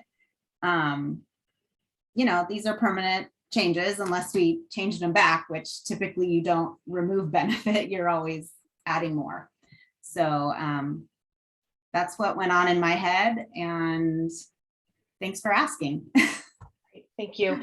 Director Mason, I had a quick question on when the actual implementation of the original code was. Oh, So can you pull that up real quick? Yeah, I'll have to look real quickly, but I also wanted to say just real quick that this this is someone moving from a position that is represented where they get overtime and moving into a non-represented position where they don't get any overtime. So not only are we asking them not to get overtime, we're also asking them to take a very minimal increase when they could just stay with the union and get a pretty significant increase and continue receiving overtime. So I think our code, there's all these things that we're bringing forth to you, like the limited term employees, this promotion. There's something else, that we'll bring forth next month. These are things that have been tormenting us every single time we hire a temporary employee or we make a promotion, because we read this and we lament and we try to do workarounds, and it's just, this is the most transparent way of doing it. So, but I'll check on that code right now. Sorry. Councilmember Isaacson, and then if nobody else has something, I do have something that I would like to share with the group as well. Yeah, just with Councilmember Naplin's feedback there, just want to make sure I'm understanding. If we implement this and we give this minimum 5% pay raise, are we skipping steps to do? Is that what we're saying? So if someone gets promoted to a different position and we say 5%, will that put you in this step? Or are we saying you're going to go to the next step, but we're going to ensure that you get to pay a minimum of 5%? Or are we going to have a situation where they're skipping steps? And because what Councilmember Naplin says is 100% spot on. You get a promotion first year, you're learning and you have potential to continue growing. But if we skip steps, that's a bigger cost ultimately that it could be. I'm not saying it's not a valued to our employees, but I just need to understand that. Would you like me to respond to that? Or go ahead, Steve. I'm sorry. You've been talking, Dana, and for everybody, Dana just takes this on. It's not like it's her torch to carry, so we should try to help her. So the issue with what you just said, Councilmember Isaacson, is right now, since the city pay scales are what they are, there's no consistency between steps as you migrate from A, B, C, D, E, F, G, versus if you're a 1 or a 2. There's no current productive strategy and consistency between each step, as well as a progression through a work type, maintenance 1, maintenance 2, crew lead, right? So you can go from a maintenance 2 to a crew lead, and right now you're going to be maxed out with 1 step to the end from a maintenance 2 to the top of a crew lead. So I don't think you can kind of look at that as the approach that we're getting at. The issue we have here is taking someone from a pay scale, no matter where they are in it, and then into the next role. And I understand and can appreciate the general sentiment of migrating through and learning your job for the year. There's also the case where we're lucky we're not getting people coming and saying, hey, I'm working out of class doing way more work than I should just because I like my job and I love my coworkers. So there is that element too that we need to be consistent with and careful with, because I argue the person's doing the job, we need more help, and it is what it is today. So the way, like Dana said, she tried to, Councilmember Isaacson, is we're trying to beat the workaround. I could promote this person within the union to make more than promoting her out of overtime and into a non-exempt position than I can just being silly and beating the system. So we don't ever want to have to do that, and I don't think that's the right approach, which is why we brought this forward. We want to have it migrate nicely. People should be paid a fair wage. It is a really bad market, and you all understand that. So we're just trying to do what we can. And this, yeah, we have to do this because this code is either from 2001 at its newest or 1989 at its oldest. So it needs to be fixed, and I'm wound up about it per se because it's one of our employees. But again, we are getting them to a status level that there is no overtime anymore. There's no complaining about that. So trade-offs, I get it, but a $2,000 pay raise to obtain your professional engineer's license is not appropriate. So. Don't interpret my question as I'm against it. I just want to, I'm looking for a really black and white answer. Are we skipping steps or not? Are we or not? I mean, if someone's in a step one in one profession and we say it's time for this person to be promoted to another job and it's a minimum of 5%, are we moving them? Are they passing up steps to get to this pay? And now are they moving from a step one to a step 6 because of the 5%? Or are they going from step 1 to step 2, but we're going to make sure they get a minimum of 5%? I don't care what the answer is. I just want to know what it is. I believe this is a top of the current level to step 2 of the next level down. And Councilmember Isaacson, as a point of clarification, if this were a new employee, the authority would already exist within for the directors and administration to hire that person into a position at a higher rate of pay than step 1. So this is actually part of this is actually addressing an inequity in the way that our code reads, in that it's more beneficial for a new employee to come into a position that could be a promotion from their previous job at another location than it is to promote from within and stay at an agency. So that's another way to look at that. Councilmember Mercer? Yeah, I mean, some of this has been hashed out, and I to Director Laniszewski's point, there's some complexity here in terms of, but I think at the end of the day is I'm cognizant of there's a cost for all these decisions. At the same time, no one should ever be incentivized to either stay in the role and not take a promotion where they would grow, leave the company to come back to end up at a better position at a later date. And I've experienced some of this myself in my own role. And I also sort of take a little issue with the core definition of a promotion is you are coming into the role and growing in the role, but the current state is just not sustainable, where you could be promoted into a role and then essentially not get any reward for taking on additional work. There's a growth curve, but there's also acknowledgement as part of a promotion. It's there's funds available, you're ready for the role, and there's a business need, which in this case, you wouldn't be promoted otherwise. And I think why we work through some of the inequities structurally built into the system, I am fully on board, acknowledging a lot of the other parallel conversations we've had around staffing and pay salaries that we're working to correct something. I think the call out that you made, Mayor, just a moment ago in terms of whether it's staying in a union role where that is available or transitioning or a new hire is actually not struggling with that we should take the appropriate steps to remedy that situation. So I guess we could take an issue a little bit, 3 versus 5%, or go back and forth about the exact percentage, but I do think, given that current structure is already in place in terms of that you're essentially putting a union role versus a non-union role, and essentially there's some visibility and transparency there. We should align until we take the bigger steps to correct the broader inequities in the system as we move forward. So, thank you. Thank you, Councilmember Mercer. Mayor Pro Tem McHenry. Thank you. Yeah, I was honestly struggling, besides just saying that I supported this, struggling to explain, just thinking about our prior conversations in committee and everything I've heard tonight. There's really good points, but just want to thank Councilmember Mercer for his words, because he really hit on a lot of key points that I've been thinking about, and it's just hard to explain sometimes, but just agree with what he brought forward. Thank you. Thank you. Councilmember Hoag, we haven't heard from you. Would you like to speak? Not necessarily. I feel like everyone, I've heard what everyone's had to say, and I don't, yeah, I'm good. Okay, thank you. All right, I'll go briefly and just kind of set the table a little bit. As we've just learned from Director Laniszewski, it's been a minimum of 21 years since this code was updated. One of the big struggles and one of the reasons why council's approving staff is that we're not getting work done at the city.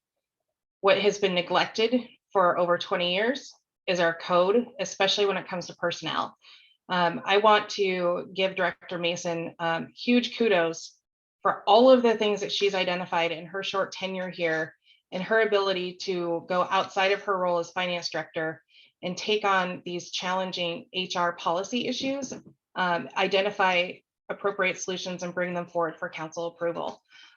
Without Dana, this work still would not be getting done unless we hired a full-time policy analyst or HR director to live within the city. And this is, as we've dealt with, as the council members that have been here more than a couple of years know, that we are constantly finding things in code that need to be changed, updated. We are, I think, about 8 years into having been highly recommended to update our personnel policies and code, and it's still not done yet. And this is a matter of bandwidth, capacity, staffing. So this is where our employees are what make the city run. Council and us elected officials, we help manage it. Council provides policy, approves the budget, mayor manages. Our staff do the hard work of running the city every day and providing the services to our citizens. And that code, all of our personnel code, is an area that has been constantly neglected. So we are getting some of these pieces. I hope that we're at a point someday where we have the people that we need to bring all of this stuff up to date before the next recession hits.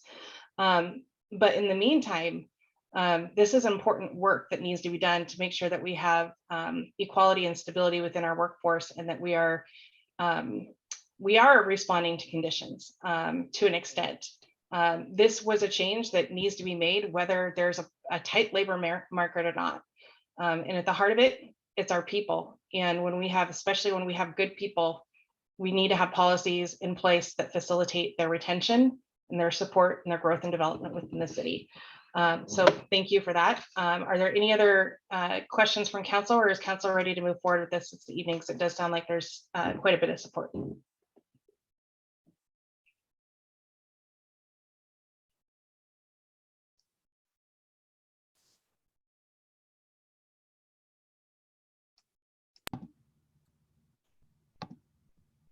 Councilmember Isaacson. I'm just scrolling down here and going to read the motion to approve. I move to approve Agenda Bill 2245, approving amendments to Duvall Municipal Code 4.04.120, 4.04.130, and 4.10.120, providing a minimum increase of 5% for an employee promotion and clarification for probationary periods. Second, McHenry. All right, it's been moved and seconded to approve Agenda Bill 22-45, ordinance implementing pay increase for non-union employee promotions. All those in favor, please say aye. Aye. Aye. Aye. All those opposed, please say no. Motion passes. We have two more items of business. These should go much faster, hopefully. Agenda, and so we'll move on to Agenda Bill 22-46, resolution adopting City of Duvall 2023-2024 budget planning calendar. Director Mason. Hello again, Director Tina Mason, Finance Director. Alrighty, so here we went over the draft biennial budget calendar with the FAC, and they made some fantastic recommendations. So I'll just go over it date by date, I guess. So at the beginning of June, the Finance Director will provide the budget worksheets to departments, but really what this is they'll get started trained on OpenGov budget. It's going to be a lot of fun. And then to be determined is a council budget priorities workshop in June. From June to July, we'll do budget workshops internally with finance, the mayor, and the city administrator. In July, we'll also have a revenue workshop with the finance committee, and then have the first revenue forecast, present the first revenue forecast at the Council of Whole on July 19th. In August, the budgets will be submitted to the city administrator and the mayor for review. And then we'll give the mayor the proposed preliminary budget at the end of August. Council will have a first draft at the Council of the Whole meeting on September 16th. And then the preliminary budget will be presented to council by the mayor, the city administrator, towards mid-September. And then we've added 2 special meetings so we can use the whole entire meeting to do department presentations, one in October, or actually they're both in October. A public hearing on revenue sources, including possible increases in property tax in October. The mayor will prepare and present the budget proposal and message in October. So there's a lot going on in October. And then also in October, we'll have the public notification of the preliminary budget and final hearing, and the copies of the budget will be available to the public. Public hearing number 1 on the preliminary budget, including property tax and the fee schedule, will be November 1st. We'll start on the end of biennium budget adjustments discussion at Council of Whole. The second public hearing will be in November 15th. On November 15th, property tax levies are set by ordinance and filed with the county towards the end of November. And then hopefully December 6th, we'll have our final public hearing and public budget adoption. And then we will also adopt our end of biennium budget modifications. And then we have one more meeting if needed, mid-December. And then for 2023, this is just a reminder that we do have mid-biennium budget modifications. The proposed budget modifications will be reviewed and discussed in September. They'll be discussed with the Finance Committee and then presented at the Council of the Whole. And then we'll have another meeting if needed in November, and then do our public hearing on modifications, including the property tax and the fee schedule, and then public hearing number 2, and then finally adoption of the mid-biennium budget modifications. Are there any questions or comments, or are we missing anything?